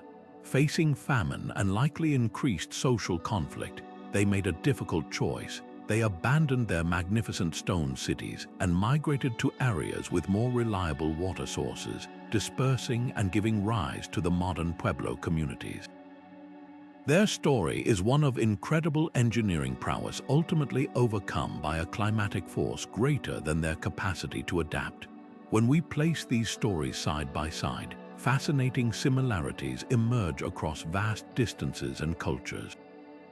In both the Aigha and Puebloan worlds, we see societies that reached a peak of cultural and architectural sophistication precisely because of their mastery over water, not in spite of its scarcity.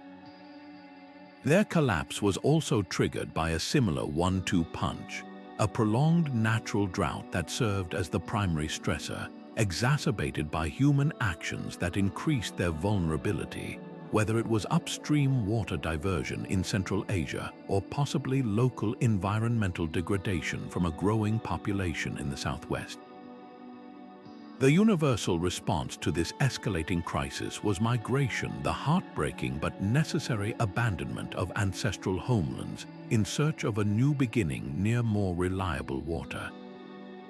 Yet the comparisons also reveal stunningly unique regional adaptations, a testament to human creativity. In the deserts of Persia and Arabia, civilizations developed the Qanat system, deep underground tunnels that tapped into groundwater at the base of mountains and transported it for miles to the surface using only gravity, minimizing evaporation in the fierce heat. In the Andes, the Inca and their predecessors built intricate networks of canals and fountains, but also cultivated a breathtaking variety of drought-resistant crops like potatoes and quinoa, which could survive in the variable microclimates of the mountains. This biodiversity was their insurance policy against a bad harvest. Meanwhile, in the American Southwest, aside from their physical infrastructure, some cultures developed intricate social and spiritual systems centered around water, with rituals and ceremonies designed to call forth the rain and reinforce community cohesion in the face of shared hardship. These diverse strategies highlight that there is no single solution to water scarcity. The most successful adaptations are those deeply attuned to the specific rhythms and resources of a local environment. This global perspective ultimately drives home a profound and humbling truth. The importance of water is the one constant that binds human history together. From the mightiest empire to the smallest desert tribe, access to fresh water has been the fundamental determinant of survival, prosperity, and longevity. The ways in which different societies have interacted with their changing hydrology reveals a spectrum of human behavior, from the short-sighted exploitation that hastened decline to the brilliant, sustainable innovations that prolonged resilience. These stories of vanished rivers and dried-up lakes are not isolated curiosities. They are interconnected chapters in a single, planetary story of humanity's relationship with its most precious resource. They teach us that while the challenge of scarcity is universal, the responses are as diverse as human culture itself, offering a deep well of wisdom and cautionary tales from which we can draw as we navigate our own uncertain aquatic future. These vanished seas and rivers were far more than just sources of water. They were the original superhighways of the ancient world, the dynamic channels through which goods, ideas, and people flowed across vast and otherwise impassable landscapes. Imagine a time before paved roads or railways, when a desert was not a barrier but a sea of sand to be sailed, its safe passage entirely dependent on a chain of vibrant oases that functioned like ports. These waterway stations were the beating hearts of trade and connectivity, and their disappearance didn't just alter a local ecosystem, it rewired the entire global network of human interaction, stranding cultures and collapsing economies that had thrived for centuries. Perhaps no example is more iconic than the Silk Road, a name that conjures images of camel caravans winding through majestic dunes, but those camels were, in essence, ships of the desert, and their cargo was precious. Their entire journey was a desperate gamble on the presence of water. The route was not a single path but a sprawling web of tracks, every strand carefully plotted from one oasis to the next. A place like Lulan on the edge of the Taklamakan Desert was one such crucial port. It wasn't a minor stop, it was a bustling, multicultural hub where Chinese silk met Roman glass, where Persian spices were traded for Central Asian jade. Its lifeblood was the waters of the Tarim River and the lake it fed, Lop Nur. But as the climate dried and upstream irrigation diverted that lifeblood, Lop Nur shriveled into a salt pan and the sand slowly swallowed Lulan. The loss of a single oasis like this didn't just inconvenience travelers, it forced the entire Silk Road to reconfigure itself, abandoning entire branches and shifting political and economic power to new regions that still had water. The sands that buried Lulan also buried a key nexus of global trade, severing a thread in the fabric that connected east and west. This story of lost connectivity wasn't confined to the land. Around the Arabian Peninsula, a very different maritime world flourished during the region's greener periods. Before the rise of Islam, ancient kingdoms like Dilmun and Magan thrived not on camel caravans but on wooden dhows that sailed the Persian Gulf and the Indian Ocean. These were not barren waters, they were bustling aquatic highways. The people of this region were master navigators and traders, connecting the sophisticated civilizations of Mesopotamia with the rich cultures of the Indus Valley and beyond. They traded in copper, pearls, exotic woods, and precious stones, but this entire maritime economy was built on a foundation of freshwater availability onshore. Their home ports required reliable wells and springs to support the shipbuilders, merchants, and sailors. As the climate shifted towards greater aridity, these coastal settlements found their freshwater sources drying up or becoming saline. A port city without fresh water is a ghost town waiting to happen. The gradual drying likely increased the distance between safe harbors, making voyages longer, more dangerous, and less profitable.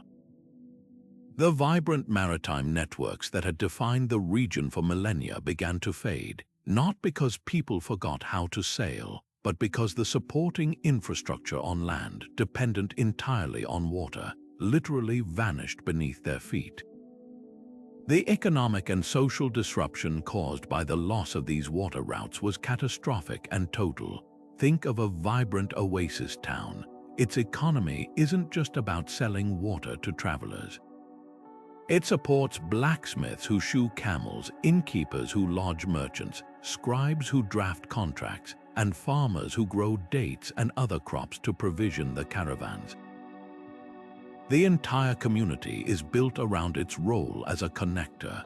When the water disappears and the trade stops, the economy doesn't just slow down, it evaporates. There is no reason for anyone to be there anymore. This leads to a painful isolation. Communities that were once centers of news, innovation, and cultural exchange, where one could hear stories from 1,000 miles away, become cut off. The flow of new ideas, technologies, and artistic influences stops. The genetic diversity that comes from a constant stream of new people ceases. Societies can turn inward and stagnate, their world shrinking to the horizon of their own immediate, struggling environment. The loss of a water route is the loss of a conversation with the wider world, and that silence can be as deadly as thirst. This historical perspective forces us to completely reframe how we view water. We so often see it as a simple resource, a commodity to be consumed for drinking or farming. But in a world without modern transportation, water was the fundamental infrastructure of civilization itself. It was the liquid road, the mobile conduit for everything that makes a culture dynamic and connected. A river wasn't just water, it was a highway. A sea wasn't just a fishery, it was a bridge between continents. An oasis wasn't just a spring, it was an international airport and a cultural melting pot. The drying up of these features, whether through natural cycles or human short-sightedness, didn't just create an ecological disaster zone. It triggered a systemic failure of communication and commerce, stranding cultures on islands of sand and irrevocably altering the course of human history. The silence that followed the disappearance of the water was the sound of connections breaking, a reminder that our deepest partnerships and most profound exchanges have always flowed along the same channels as life itself. Behind every satellite image and every artifact pulled from the dust, there are people, archaeologists and researchers who trade comfort for discovery, spending months each year in some of the most punishing environments on Earth to literally unearth these lost stories. Their work is far from the romanticized image of Indiana Jones. It is a grueling, painstaking, and often deeply personal pursuit driven by an insatiable curiosity about the human past. To understand what it truly takes, let's step into the field with them, to feel the scorching sun and share in the electrifying thrill of a find that makes it all worthwhile. Imagine the physical reality of this work. Dr. Emily Johnson, a geoarchaeologist who has spent decades working in the desiccated heart of the Arabian Peninsula, describes the daily routine as a battle against the elements. You start before dawn because by 10 a.m., the heat is so intense that the tools burn your hands. The light is so flat and harsh that everything looks the same, just an endless expanse of sand and rock. Your eyes play tricks on you. You're constantly drinking water, but you never feel hydrated. And then there's the wind. It doesn't cool you down. It just sandblasts your skin and fills your ears, your nose, your food with fine, gritty dust that gets everywhere.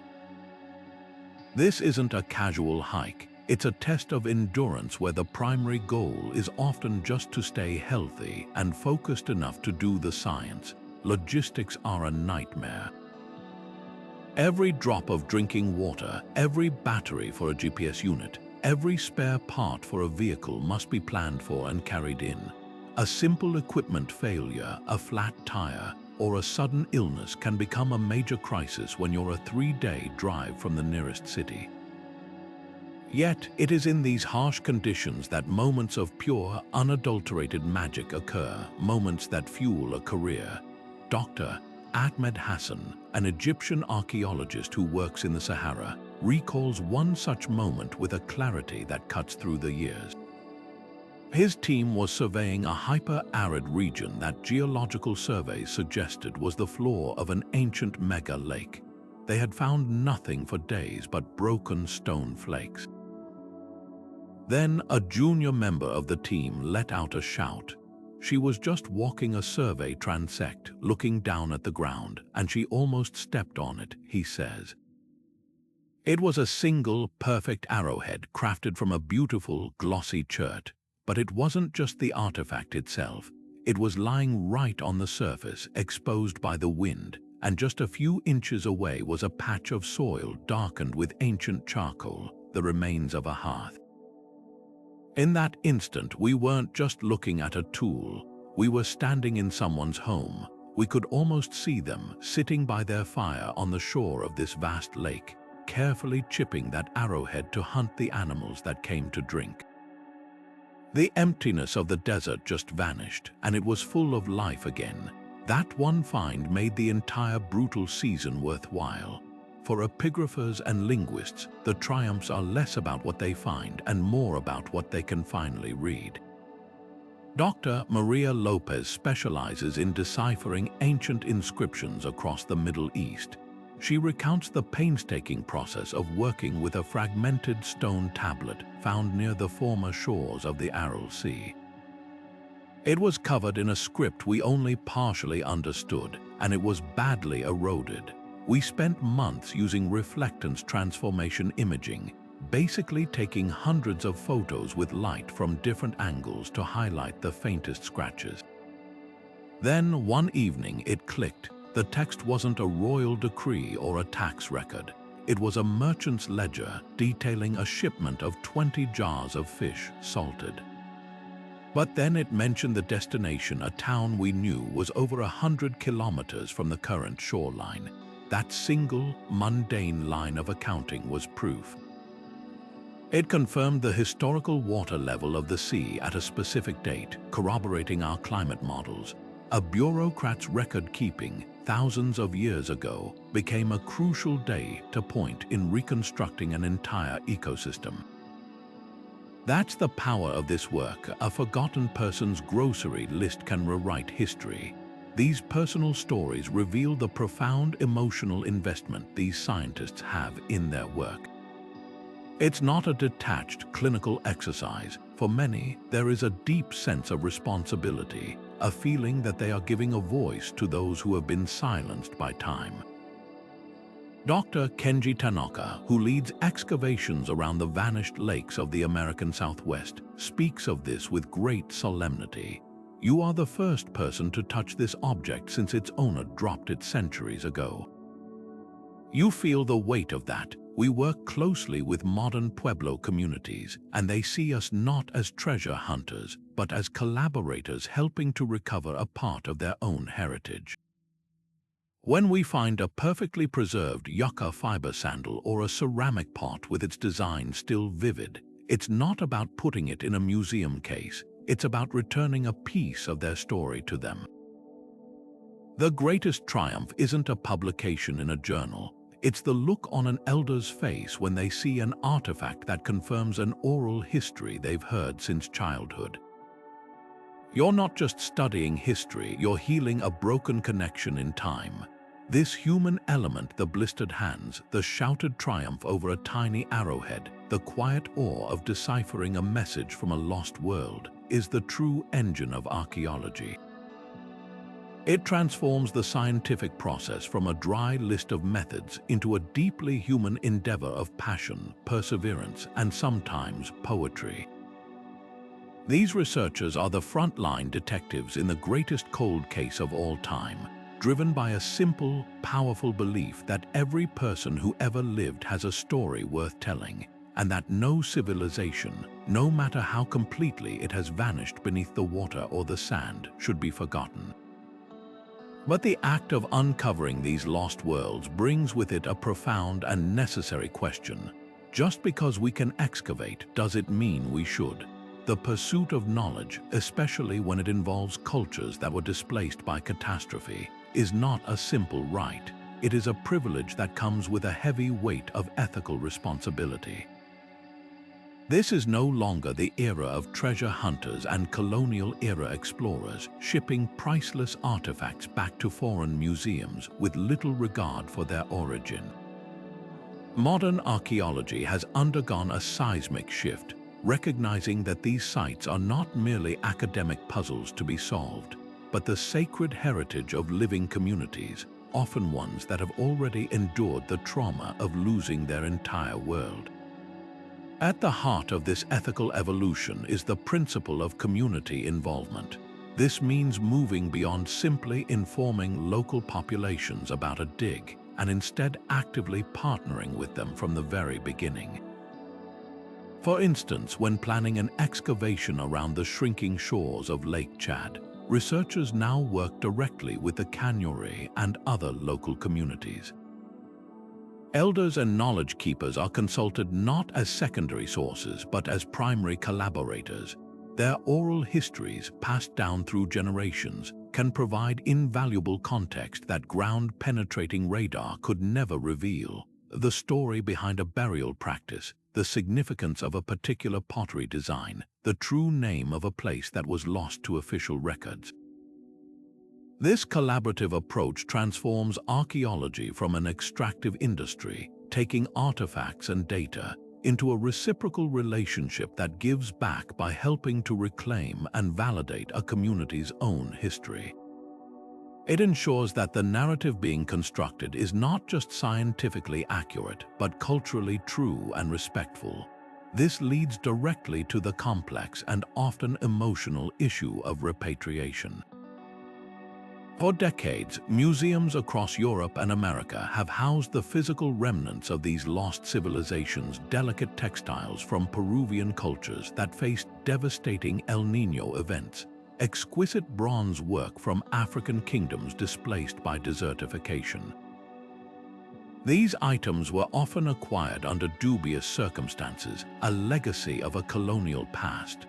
The movement to repatriate these objects is about more than just returning property. It is about restoring a broken cultural lineage. It is an acknowledgement that a sacred object belongs not in a sterile glass case thousands of miles away, but with the descendant community for whom it holds spiritual and ancestral significance.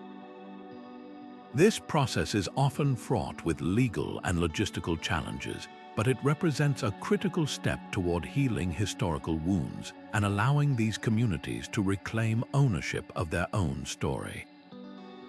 Furthermore, the very act of revealing these sites can unintentionally place them in peril. The fascinating story of a lost city discovered in the desert is a powerful lure for tourism.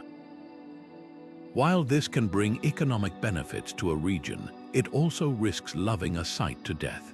Uncontrolled foot traffic can erode ancient, fragile mud brick walls that have survived for millennia. Souvenir hunters might pocket pottery shards, destroying their archaeological context forever. The dilemma is real. How do you share the wonder of a discovery with the world while protecting it from the damage that attention can bring? The answer lies in sustainable, carefully managed tourism. This can involve building designated viewing platforms to protect sensitive areas, limiting visitor numbers, and ensuring that a significant portion of the revenue generated goes directly back into the conservation of the site and the well-being of the local community, making them active guardians of their own heritage. Ultimately, ethical archaeology in these contexts is about understanding that we are not just studying history, we are handling someone's grief, their identity, and their legacy. The dust we brush away is the dust of a home abandoned under duress. The bones we carefully document were once a person who loved, feared, and hoped, whose world was irrevocably changed by the disappearance of their water. Our responsibility is to approach this work with humility, to listen more than we speak, and to ensure that the stories we help bring to light are told not for our own academic glory, but with the integrity, respect, and compassion that the memory of these lost worlds deserves.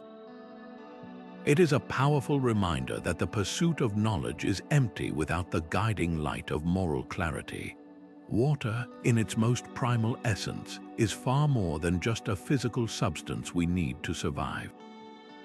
It is perhaps the most powerful and universal symbol embedded deep within human consciousness, an archetype that appears in our oldest stories, our most sacred rituals, and our deepest fears.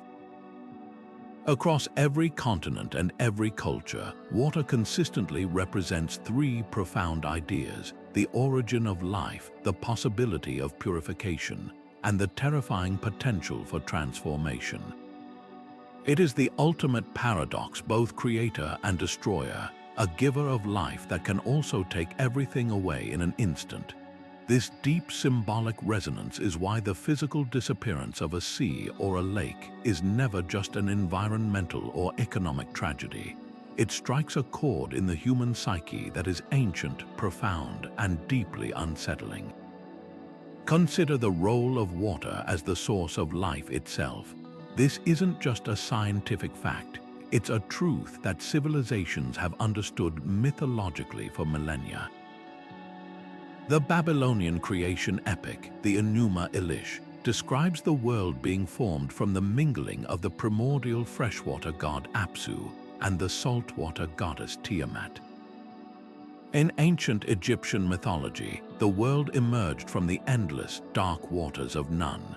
The book of Genesis opens with the Spirit of God hovering over the face of the waters before the act of creation begins. These stories from wildly different parts of the world all point to the same fundamental understanding, that life, order, and civilization itself arose from a formless, watery chaos. Water is the original womb, the starting point for everything. So when a body of water like the Aral Sea or Lake Megachad vanishes, it isn't just a landscape changing. It feels like a violation of the natural order, a terrifying reversal of creation itself. It is the universe running in reverse from life back toward chaos. But water doesn't just symbolize birth, it also represents cleansing and renewal. This is the concept of purification, a theme central to countless religious and cultural practices. The Hindu pilgrimage to bathe in the sacred waters of the Ganges River is believed to wash away a lifetime of sins. Christian baptism uses water to symbolize the death of the old self and rebirth into a new spiritual life. In Islamic tradition, ritual washing or wudu is required before prayer, a physical and spiritual cleansing.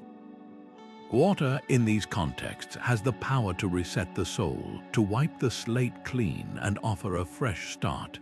This symbolism makes the loss of water especially poignant. A community that loses its sea isn't just losing an economic resource, it is losing a part of its spiritual identity. The toxic dust storms that now blow from the dried bed of the Aral Sea are the horrific inversion of this purifying symbol. Instead of cleansing, the air itself brings sickness and corruption. The physical pollution mirrors a deeper metaphysical stain, a sense that the very possibility of renewal has been stolen. And then there is water's role as a great transformer, a force of uncontrollable change. This is the water of the deluge, the tsunami, the flash flood. Nearly every culture has a great flood myth, from the story of Noah's Ark in the Hebrew Bible and the Quran, to the Mesopotamian epic of Gilgamesh, to the ancient Greek tale of Deucalion. These narratives share a common thread. Water is the instrument of divine wrath, used to wipe the slate of humanity clean and transform the world. But water is also the vehicle for positive transformation.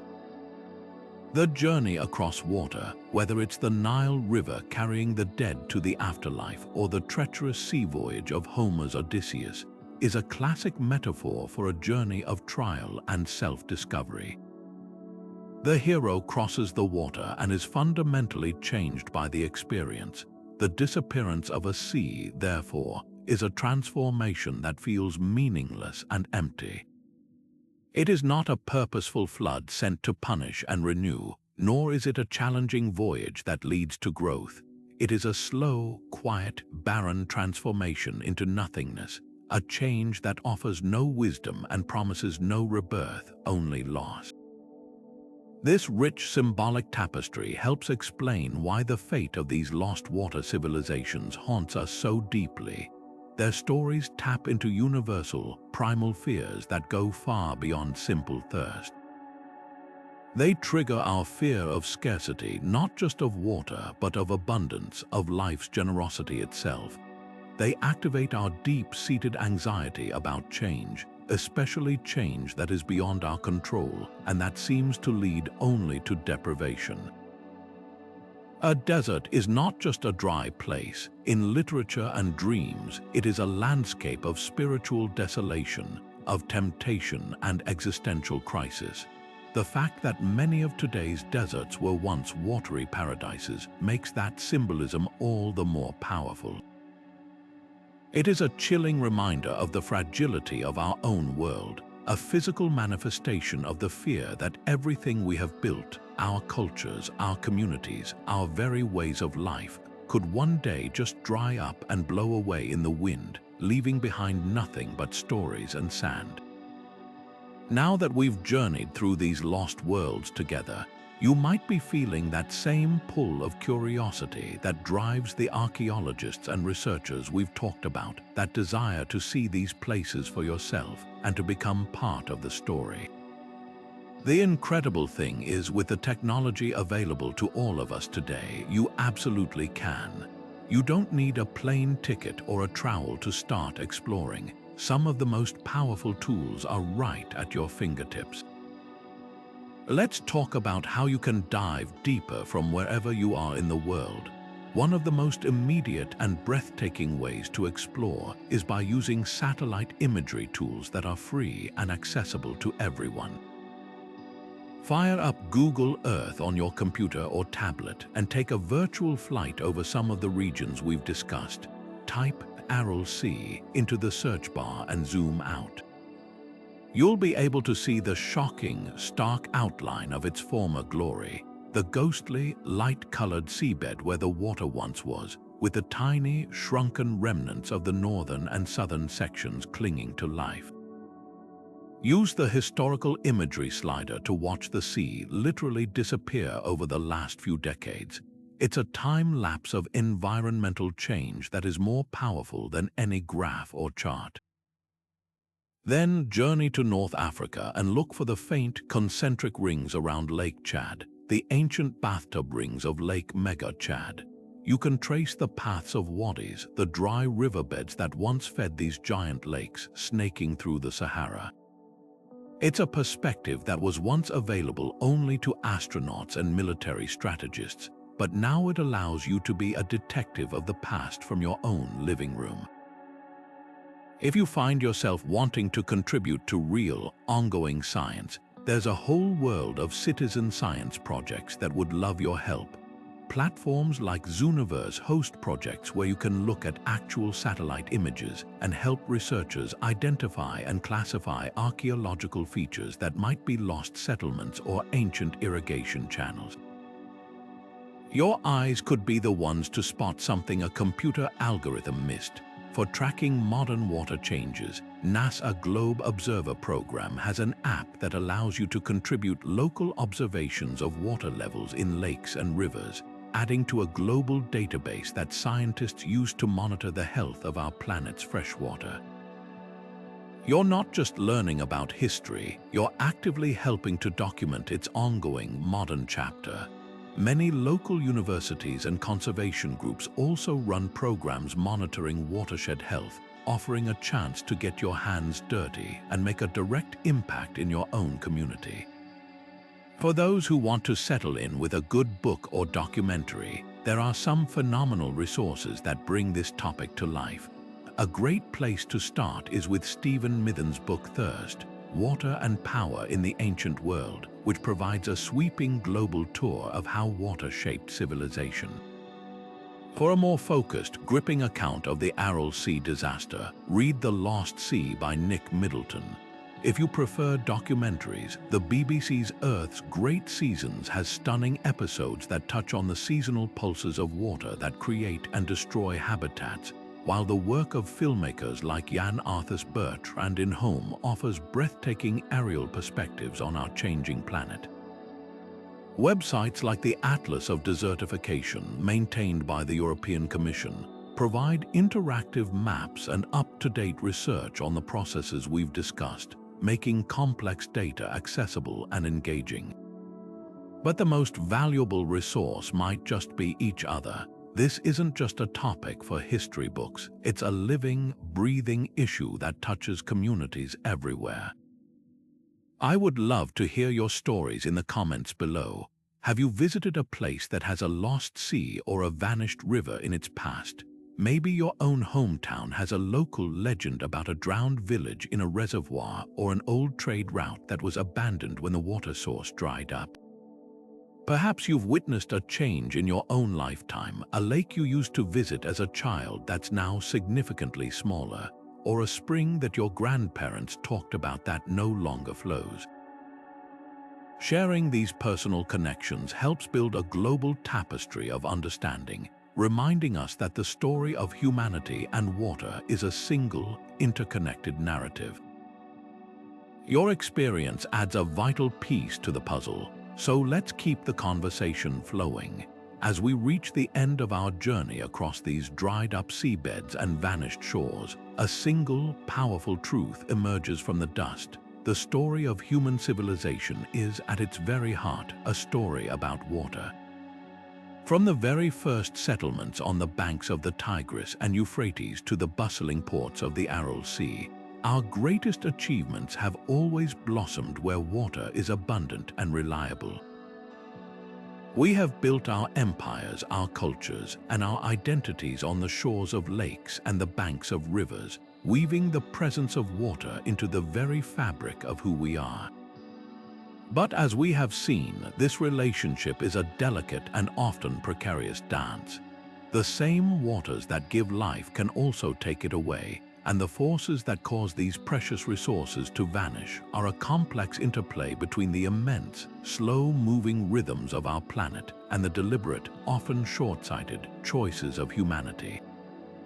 We have witnessed nature's awesome power to reshape continents through the slow-motion epic of climate change, watching as shifting monsoon patterns and the end of ice ages transformed lush savannas into deserts and colossal inland seas into haunting salt flats.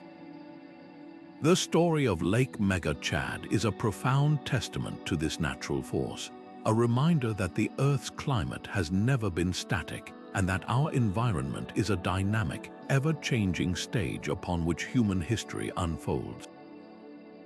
Yet, we have also stood as witnesses to our own capacity for breathtaking acceleration of this process.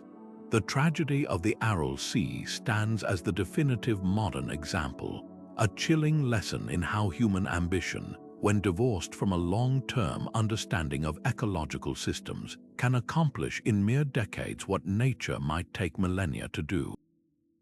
The haunting images of ships stranded in a desert that was once a seabed are not just symbols of environmental loss, they are monuments to a profound failure of foresight. Yet, for all the stories of collapse and abandonment, this is not a narrative of hopelessness. Woven through these tales of loss is a resilient thread of human ingenuity and adaptability. We see it in the ancient Nabateans, who mastered the art of capturing every drop of water in a desert to build the magnificent city of Petra. We see it in the ancestral Puebloans, whose sophisticated water management systems allowed them to thrive in the arid American Southwest for centuries. And we see it in the modern-day communities around the northern Aral Sea, who are slowly, painstakingly welcoming the water back to their shores, demonstrating that while some damage is irreversible, recovery is not always impossible. This resilience is our greatest inheritance. It is the proof that we are not passive victims of our environment or our history. but active participants with the capacity to learn, to adapt, and to change our course. This long view of history, stretching back thousands of years, provides us with something far more valuable than just a collection of interesting stories. It offers us a crucial guidebook for navigating our own future. We are living in an era of unprecedented global water stress, where communities from California to Chennai are facing the very real challenges of scarcity that once doomed ancient civilizations. The past teaches us that the solutions will not be found in a single magical piece of technology, but in a diversified approach that combines innovation with wisdom. It calls for us to embrace the ancient practice of water harvesting like the Nabateans, while also deploying the most modern precision agriculture to avoid waste. It demands that we learn from the Mayas' warning about pushing an environment past its tipping point and instead prioritize the sustainable management of our aquifers and rivers. Most importantly, it requires a shift in our very mindset from one of endless consumption and short-term gain to one of stewardship, respect, and long-term responsibility for the resource that makes all life possible. The lost worlds beneath dried-up seas are more than just archaeological curiosities. They are mirrors held up to our own society. They reflect our vulnerabilities, our capacity for error, but also our incredible potential for resilience and renewal. They remind us that water is the undeniable, non-negotiable foundation upon which all civilization is built. The choices we make today, how we use it, how we share it, how we value it and protect it, will determine which landscapes will flourish and which will become the next silent, sandy museums for future generations to ponder. These vanished civilizations leave us with a final, urgent question. Will we be remembered as the generation that watched the water disappear, or as the one that had the wisdom and the will to save it? That enduring pull we feel towards these lost worlds, that deep fascination with places like the Aral Sea or the ghost of Lake Megachad, is about so much more than just solving an archaeological puzzle. It's a reflection of something fundamental within us, a desire to understand our own story, to find our place in the vast sweep of time by connecting with those who came before. These vanished civilizations are not just footnotes in a history book, they are mirrors held up to our own society, showing us both our incredible potential and our sobering vulnerabilities. We look at the rusting ships in the desert and we see the echoes of our own ambitions. We study the intricate water systems of Petra and we see a blueprint for our own ingenuity. This quest is at its heart a journey to understand what it means to be human in a world that is constantly changing and to learn from those who navigated that change before us. This search for lost worlds is far from a dry, academic exercise confined to university labs and scholarly journals.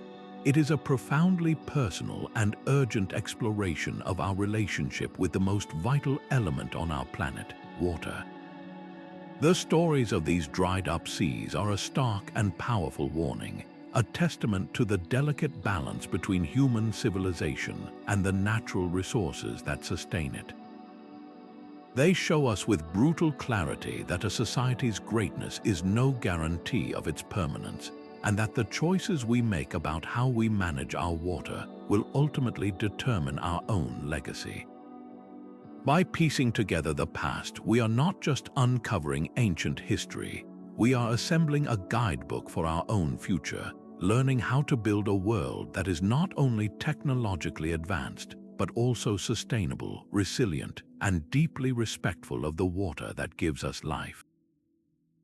So as we conclude this journey across the sands of time, I want to leave you with a simple but powerful thought. Stay curious. Let the mystery of these lost worlds inspire you to look closer at the world around you.